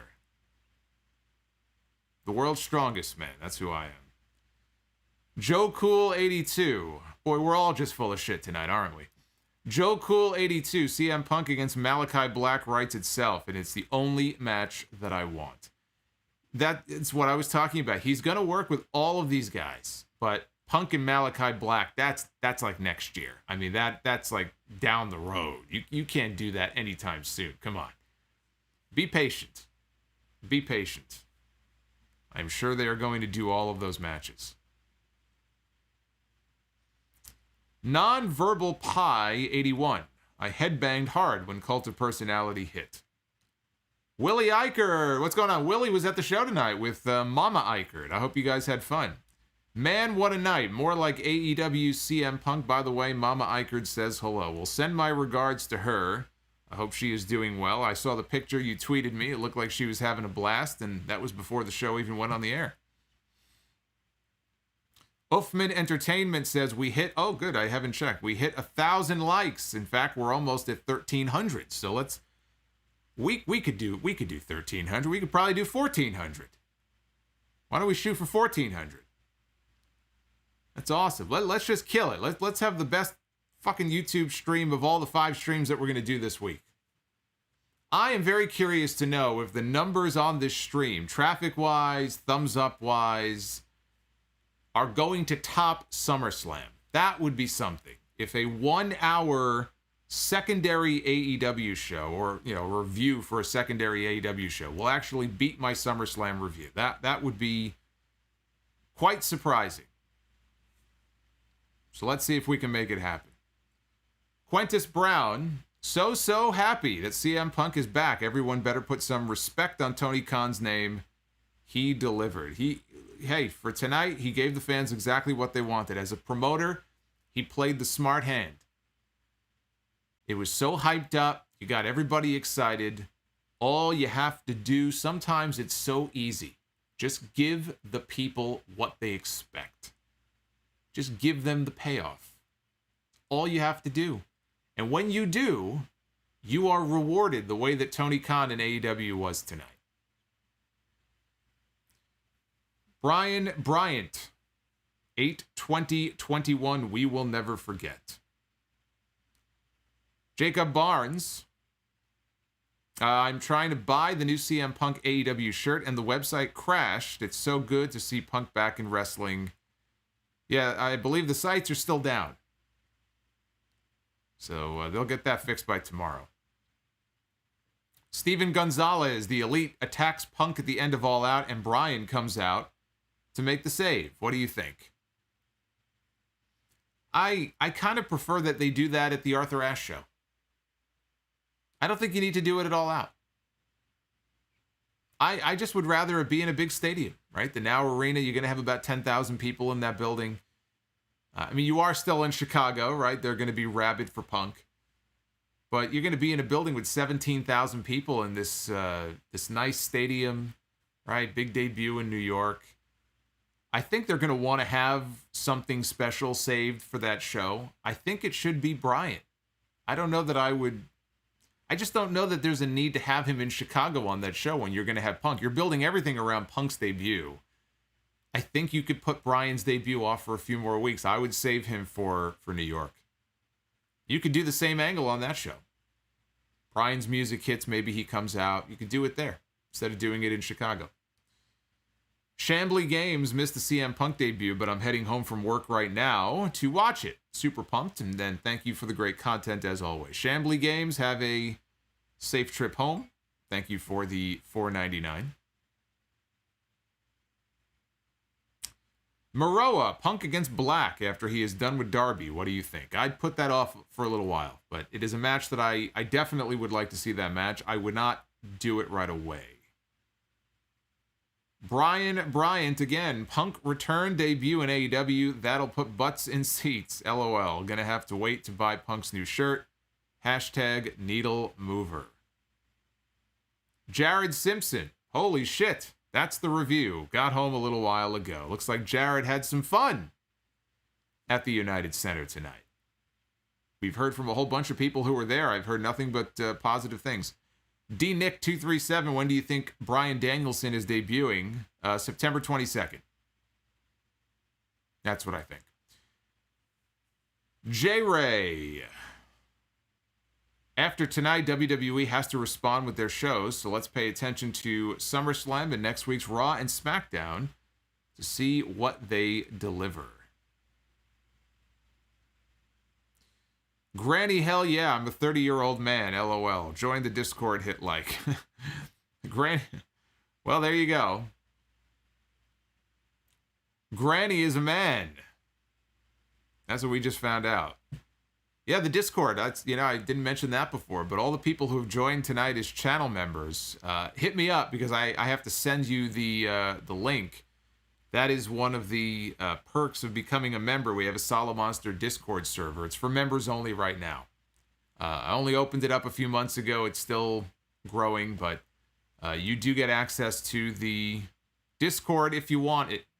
Just reach out to me, hit me up. I'll get you a link, and we'll get you into that Discord. Bobby 2204 dropping $20. Thank you, Bobby. Bobby Boucher.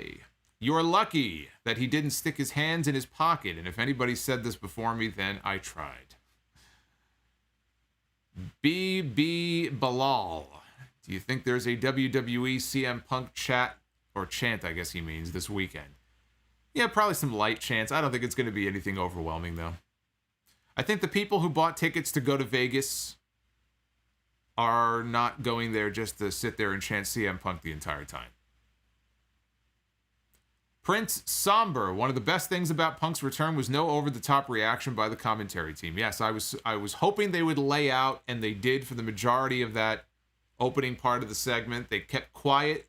Sometimes it's just better to let the moment breathe and just speak for itself.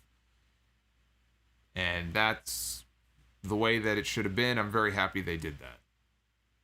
Now, if Jericho was there, I don't know if he would have been able to help himself. He would have been, it's CM Punk, it's CM Punk. I wrestled CM Punk. We had matches in WWE. CM Punk, CM Punk.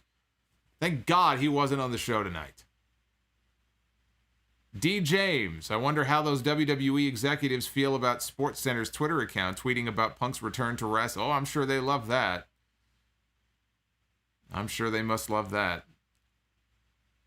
IQBAL dropping $2. Who does Mox face at All Out then? Jay White? Yeah, they don't really have a lot of time left, do they, to set up a match for him at All Out? It's not going to be Tanahashi. So Jay White, actually, Jay White probably would make sense.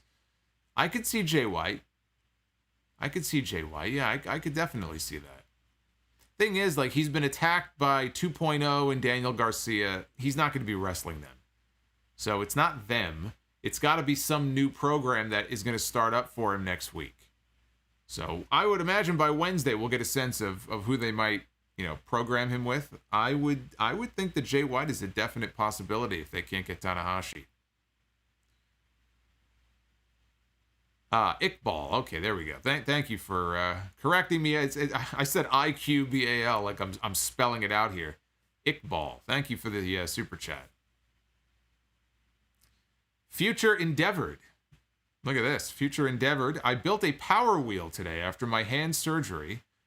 Rough week, but you've got me through. Tomorrow is my son's second birthday. Shout out to Oliver. Love you, bud. Yes, happy birthday to Oliver, and I hope that you're feeling well.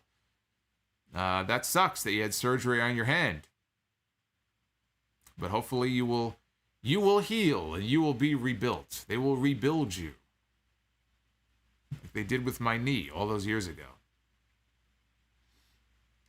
Suzuki, every time I see that I might have to take that away. Every time I see that, I just start laughing. That brother super chat. I saw that. I thought that was hilarious for some reason. I said, that's a super chat. Suzuki Goon, CM Punk against Jay White is a match I always wanted to see. The promos would be good. I agree. They would be. Sean E. Dogs. That crowd was so loud you couldn't even hear his music. Thanks again for the long week of streams, and Moxley has been killing his promos. I think Jon Moxley doesn't get enough credit for his promos. He is very good. He is one of the better promo guys in the business right now. Natural Born Thriller. CM Punk is back, but we should have the return of CM Skunk. But all seriousness, I'm glad CM Punk finally returned to wrestling. Best in the world. I thought maybe we would get the return of CP Monk. See how many of you get that reference from all those years ago. See the return of CP Monk on TV tonight? Quintus Brown, with all this talent, they eventually will have to move Rampage to a different night and time. Monday, 9 to 11 p.m. I would not advise that. If they ever asked me for advice, and I don't know why they would, but if they did, stay away from Monday night. Because no matter how bad Raw is, it would be a bad idea. It would be a very bad idea. And frankly, it's more, I think, of an annoyance to the fans who watch both products than anything else. We already had our little Wednesday night. I can't even call it a war. It was like a Wednesday night skirmish. And I just thought it was fucking annoying more than anything else. So I would rather not see them head-to-head like that. And I just don't think it would be smart. Raw, as bad as Raw is, and Raw is the worst show on all of television. I've said this before. But even still, it is an established brand. That show has been on the air for almost 30 years. And there are still 1.7, 1.8, 1.6 million people who watch that show. You know there's an overlap between the two audiences. Why would you hurt your own number by intentionally going to that night? You want to maximize your audience. So I would avoid Monday. Friday is not a great night either, honestly. I mean, Thursday would probably be better, but do you want to run back-to-back nights? That's the question, because you got Dynamite on Wednesday. So do you really want to run back-to-back nights? Probably not. The weekend, probably not a great time either. I don't think they're moving from Friday anytime in the near future. They are moving to TBS next year, but I don't think the day of the week is going to be changing. King Bling. Oh my God, what a moment. Glad I was in the building. Buy one, sell two on the better return. Edge Royal Rumble 2020 or Punk Tonight. Or Triple H 2002 was live for Triple H in 02. Triple H in 02 was the Garden. I was not there for it. I kind of wish I was. You know, I might go Punk on this one. Edge's return to the Rumble was great. That was another great moment. But it wasn't this long, drawn-out moment, plus the promo and everything else. Like, it was an entrance, and then boom, it was over, you know? Triple H was a lot closer to what we saw tonight because, like Punk, he was out there for so long. In Triple H's case, the music looped. Punk was out there for so long, the music just stopped. I don't know why they didn't loop it. And then Triple H cut a promo. He had been gone for many months, but he wasn't gone for 7 years. He was gone for like 7 months. He wasn't gone for 7 years. As great of a reaction as Triple H got in Madison Square Garden, I think tonight topped it. So I have to buy on Punk.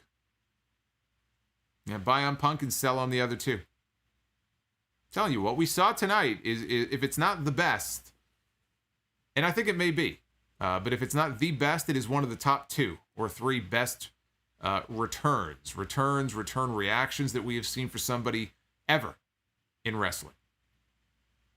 Psycho Jet Black, why are you shirtless in that super chat gif? Which one? Are you talking about the Disappointed Solomonster? Who says I'm shirtless? You can only see me from like the shoulder up.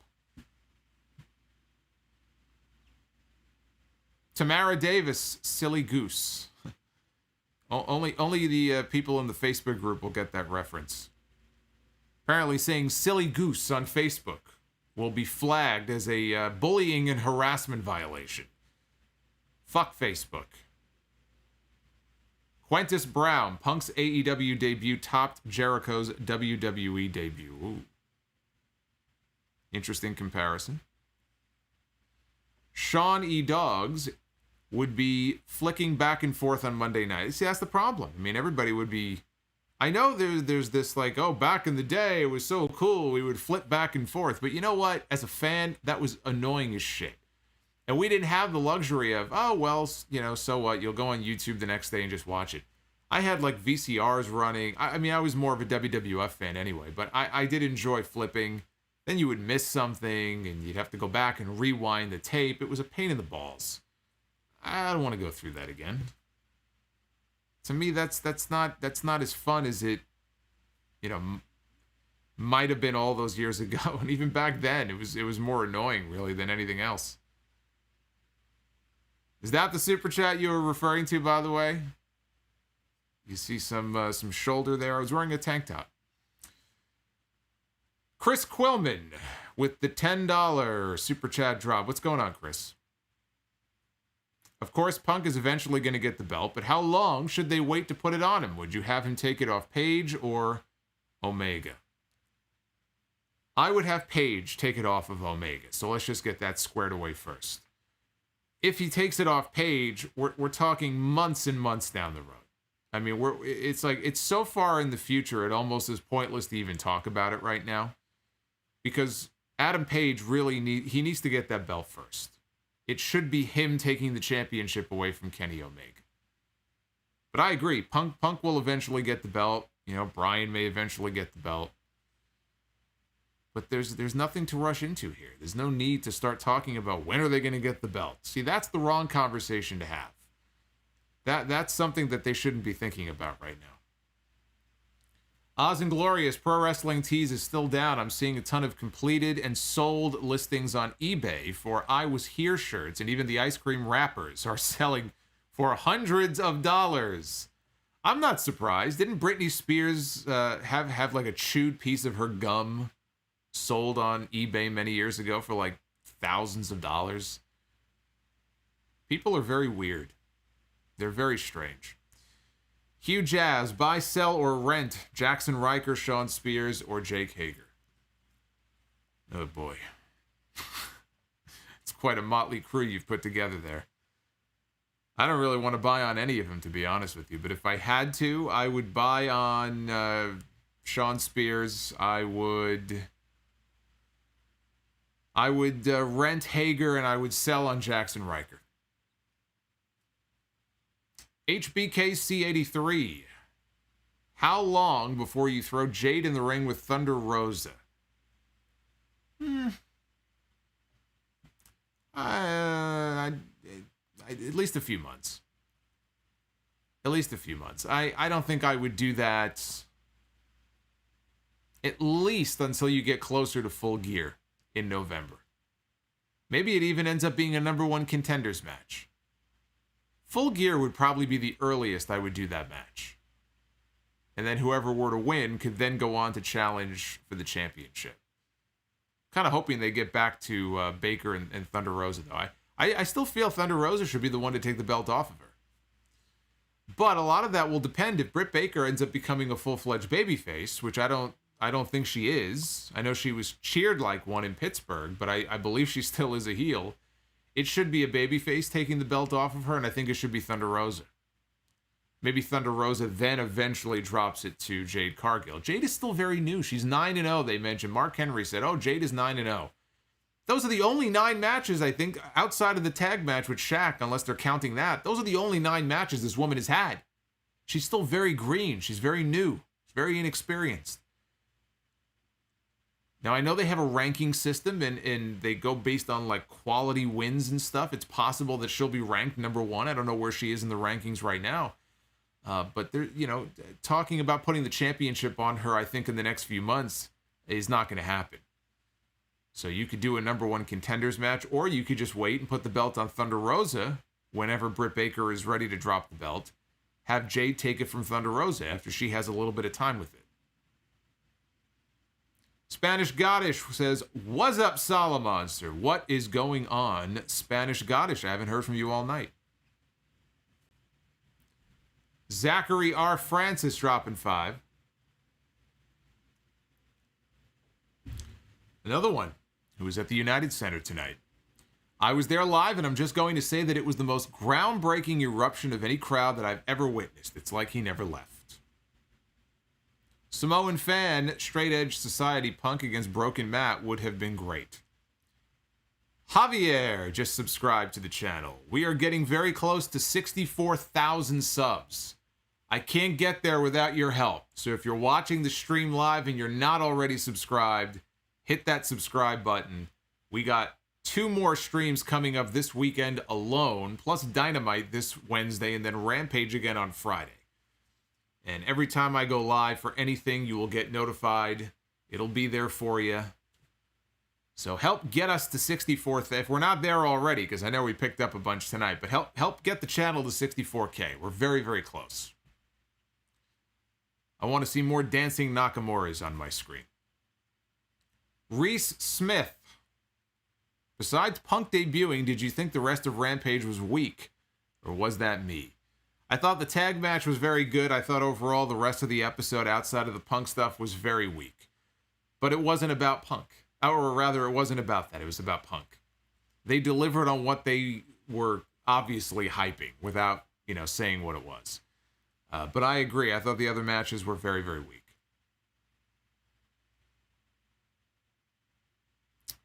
Bill Mitchell. Look at this. Bill Mitchell showing up. I haven't heard from Bill in a while. Fun show, despite seeing more of Jack Perry than I ever wanted to. Yeah, when Jungle Boy got rolled up by, I think it was Isaiah Cassidy, had a fistful of trunks, and we got to see parts of Jungle Boy that only Anna Jay gets to see, which I could do without. But he says CM Punk crowd surfing and taking out a row of fans, and Callis couldn't find the camera. Andy Jonathan just got back from the United Center and finished up my ice cream bars. Ears are still ringing from the loudest pop I have ever heard. 561 Mexico. I am a fan of his All Japan days, one of the few I know. That is what I mean, Solomonster. Well, thank you for clarifying. Gooch suplex hold. What if WWE held NXT TakeOver at Daly's place? Do you think that the cons would allow? Let me get some music on here. Do I think the cons would allow for an NXT takeover at Daly's place? I think Daly's place is open for business. I think if they wanted to host the takeover and they went to the cons and they were willing to pay up to rent the building, I think they'd be open to it. After all, Tony Khan is all about this forbidden door that he always talks about, right? So I think the door is open if the price is right. And if they're willing to pay the rental fee for Daly's place, sure, why not? I think NXT TakeOver at Daly's place would actually be pretty cool. T-Mac034 getting a new CM Punk shirt tonight is the new trying to get a PS5. Anyone wants to trade a PS5 for a Punk shirt? Just kidding. Shirt will be on stock tomorrow. Psycho Jet Black, to think that WWE let Cody Rhodes stop being Stardust, he would never have left the company, met the Bucks, and created All In and founded AEW. It is amazing, isn't it? It kind of reminds me of when Vince McMahon gave the okay to allow The Ultimate Fighter to air after Raw, when Raw was, I think Raw back then was still on Spike. And they went to him because they needed to get his permission to allow this new UFC reality show to air after Monday Night Raw. And he said, sure. And that was really the show, I think, that saved UFC. And UFC ended up becoming huge. And they were absolutely competition to WWE in terms of pay-per-view buys in like the mid to late 2000s. So it is pretty incredible how one little decision, one way or the other, can make such a big difference. Scott Bennett, should WWE be worried right now? They have always said AEW is not competition. They're full of shit, by the way, when they say that. Okay, I think we've established that. They don't believe that. I don't believe that they believe that. I think they feel they have to say that publicly, which they don't have to. They can acknowledge the fact that they are competition. But that is pure bullshit. Of course, AEW is competition to WWE. AEW and WWE compete for the same talent. They are competing from the same talent pool. That alone makes them competition. Not to mention the fact that both of them are very heavily reliant on television rights fees. And when AEW's rights fees come up and WWE's rights fees come up, don't just assume that WWE is going to be the belle of the ball and they're going to get the deal. They are competitive in terms of media rights and they are competitive in terms of talent. So whenever I hear somebody make the argument that they're not competition, those people don't have a fucking brain in their head. Whatever is in their head is rattling around in there. And they're not a very smart person because they are absolutely competition for very basic reasons too. It's just such a nonsensical argument to make. I don't even take people who say that seriously. And I don't believe for a second that a lot of the top executives in that company believe it even when they say it and it comes out of their mouth. I think they know that they're full of shit, but they say it anyway.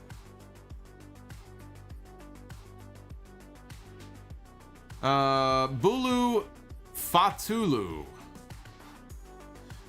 See, Luis is joining us. Hey, Solomonster, is CM Punk top 5 on the mic of all time? I don't think all time. That's a bold statement to make. There have been a lot of great talkers in wrestling history. Punk is up there, but I can't say top 5. I'd have to really, I think of people like Ric Flair. I think of Roddy Piper. To say that Punk is in the top 5, I feel like I would be missing a whole bunch of people who deserve to be in there.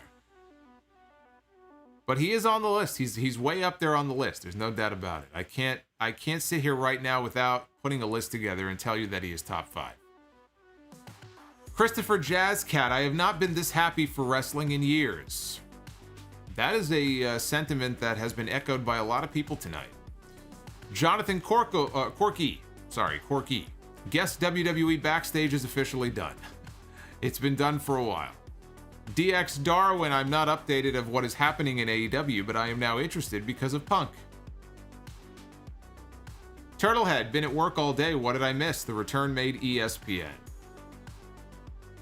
Steven Gonzalez, regardless of where Bryan debuts, I think his first pay-per-view match should be teaming with Punk against the Bucks at Full Gear, no titles involved. I think that would be a fantastic match. CM Punk and Daniel Bryan against the Young Bucks, I think that would be championship or not. I think that would be a great idea. Let's see, Nakaze E. The amount of mainstream attention that AEW is getting from Punk's return is wild. We knew it would be big, but attracting all kinds of people. Kevin Murillo, I was both at Money in the Bank 2011 and tonight at Rampage. The energy was as intense now, if not more so, than it was 10 years ago. Powerful one, the only return I can think of that can compare is The Rock in 2011. That was the one I was thinking of too. I think I still put Punk above that one. John the Baptist 87 just dropped a super chat as well. Thank you, John. Merlot Williams just caught the YouTube replay of the CM Punk debut. Looks like I'm dropping some scratch on September 5th. That is exactly what Tony Khan wants to hear. That is exactly why he brought in somebody like CM Punk. He's taking a bet that CM Punk is going to drive business. It drove ticket sales tonight. Can that translate into pay-per-view buys? We're going to find out. John, again, has anyone else other than Punk there chanted while being away from the ring other than Punk? Even Austin and Rock don't randomly get their name chanted. I can't think of anybody else who has their name randomly chanted for 7 years like CM Punk. I don't think there is anybody else. Unless there is a wrestler named What that I am unaware of. I know they had a wrestler in WWE, Jim Neidhart, under a mask who called himself Who, but I don't recall a wrestler named What.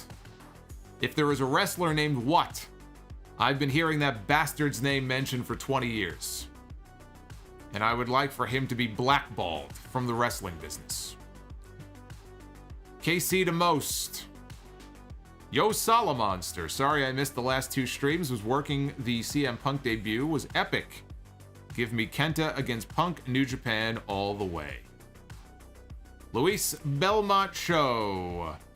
Watching Rampage right now, the 14,000 fans sounded more like 125,000 in attendance for CM. What do you think this is, North Korea?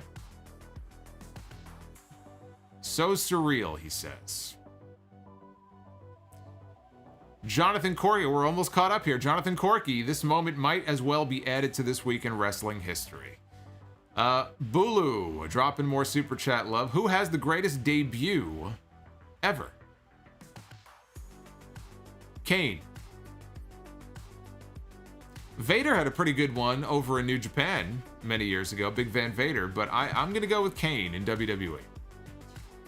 Rolando Martinez, CM Punk debut felt like Scott Hall's debut back in WCW in 1996.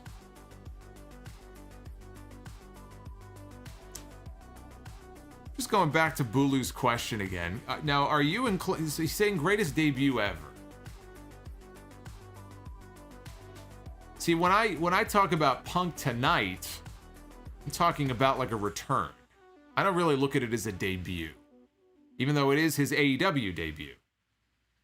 But Kane, I can't really vote against Kane as far as like a wrestler debut, because to me it doesn't really get any better than that. Just the way that he debuted at that Hell in a Cell match of Bad Blood, you know, coming out in the middle of this great cage match between The Undertaker and Shawn Michaels, two of the biggest stars in the business, and he rips a door off its hinges, he pile drives The Undertaker, and he kicks off what ended up being this long, like 20-year run. Who knew that the Kane character would last that long?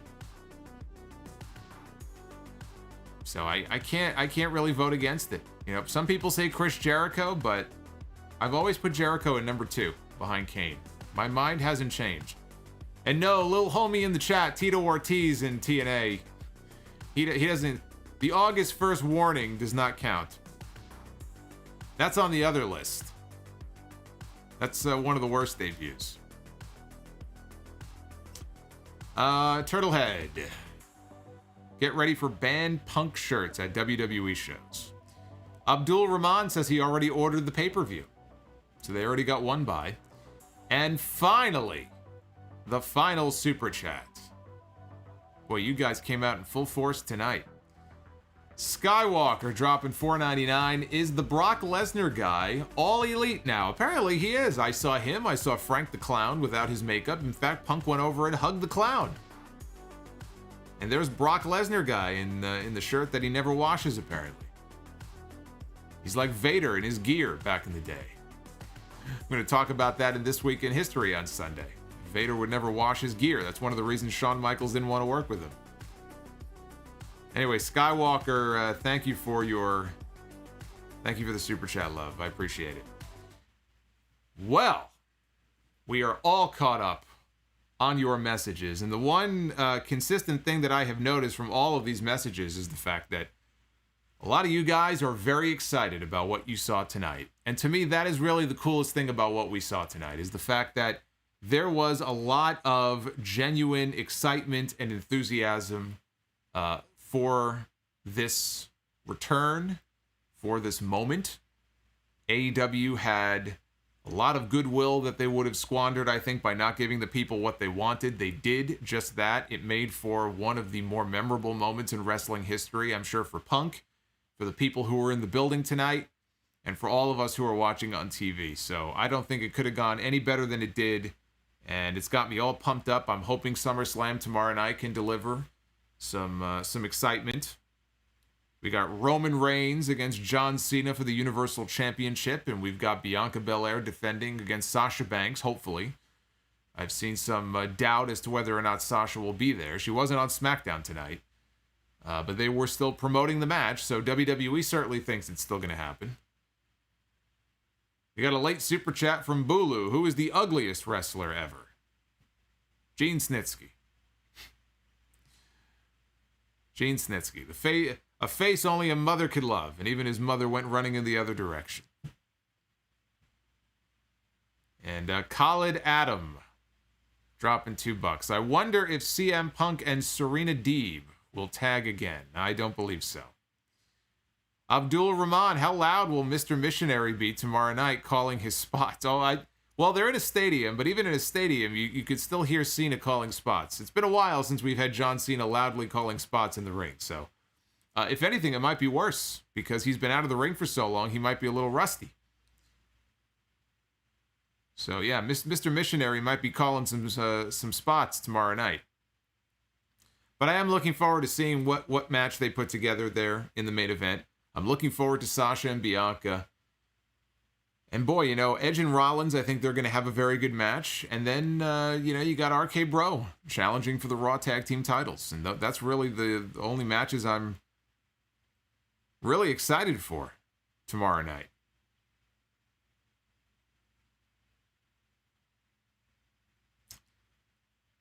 Khalid Adam, Abdul Rahman, you are going to get the last word. I thank you for your super chats.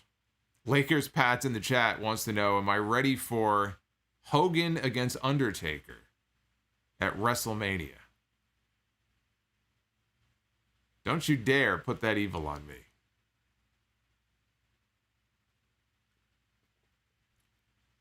Because you know that Hogan wants to have a final match in WWE. You know that.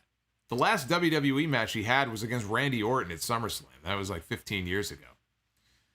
The last match he had was at a live event in Impact Wrestling. So you know that even at 68 or whatever he is now, 67, he's probably dying to get back in the ring and have one more match.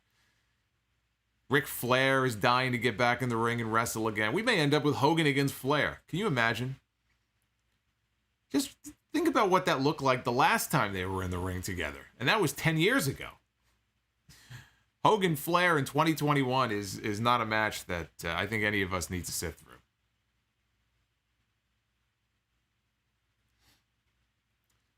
Clag Daddy. Sorry, I'd already answered. Did you hear Jim Ross say Brock Lesnar's dad will be in Brock Anderson's corner on Wednesday during the Dynamite preview? Did he say Brock Lesnar? I did not hear that. Is that what he said? Is Brock Lesnar's father even alive? So he meant Arn Anderson, and he said Brock. Did he really say that? Did he really say Brock Lesnar's father is going to be in Brock Anderson's? Why? Just because he's named Brock? There goes Jim Ross hitting the Moscow Mules again. No, we love JR. All right, guys, listen, we went over 2 hours here. This was great sharing this moment with all of you. I think most of us are very excited. It's always good to have a show like this to get us in a good mood heading into what is going to be a very busy weekend. Follow me on Twitter. I'll be probably doing some live tweeting and going back and forth with you guys on Twitter. At Solomonster, you see my handle right there on the screen. I'm on Instagram, The Solomonster. Trying to build that up since I neglected it for so long. So hit me up on there and follow me on Instagram. And if you have not already done so, please hit that like button, hit that sub button. And if you want to become a channel member, all you got to do is hit the join button down below. And it'll give you all the information on how to do that, what you get, the perks. Look at that. Look who popped up on our screen here. CM Punk is a fan of Solomonster Sounds Of. Look at that. See? Listen to CM Punk. This man knows what he's talking about. That was John the Baptist dropping $1 here on the feed. All right, I'm going to get out of here so I can try to get some sleep before I get ready for the big SummerSlam day tomorrow. Be well. Stay safe. Thank you so much for all of your support tonight. This was a lot of fun. And I will see you guys, hopefully, even if you're not planning on watching SummerSlam, come on back. And I'm going to be live on YouTube once again tomorrow night for SummerSlam 2021. And then back with you Sunday for NXT TakeOver 36 coverage. Until then, take care, guys. Thanks again.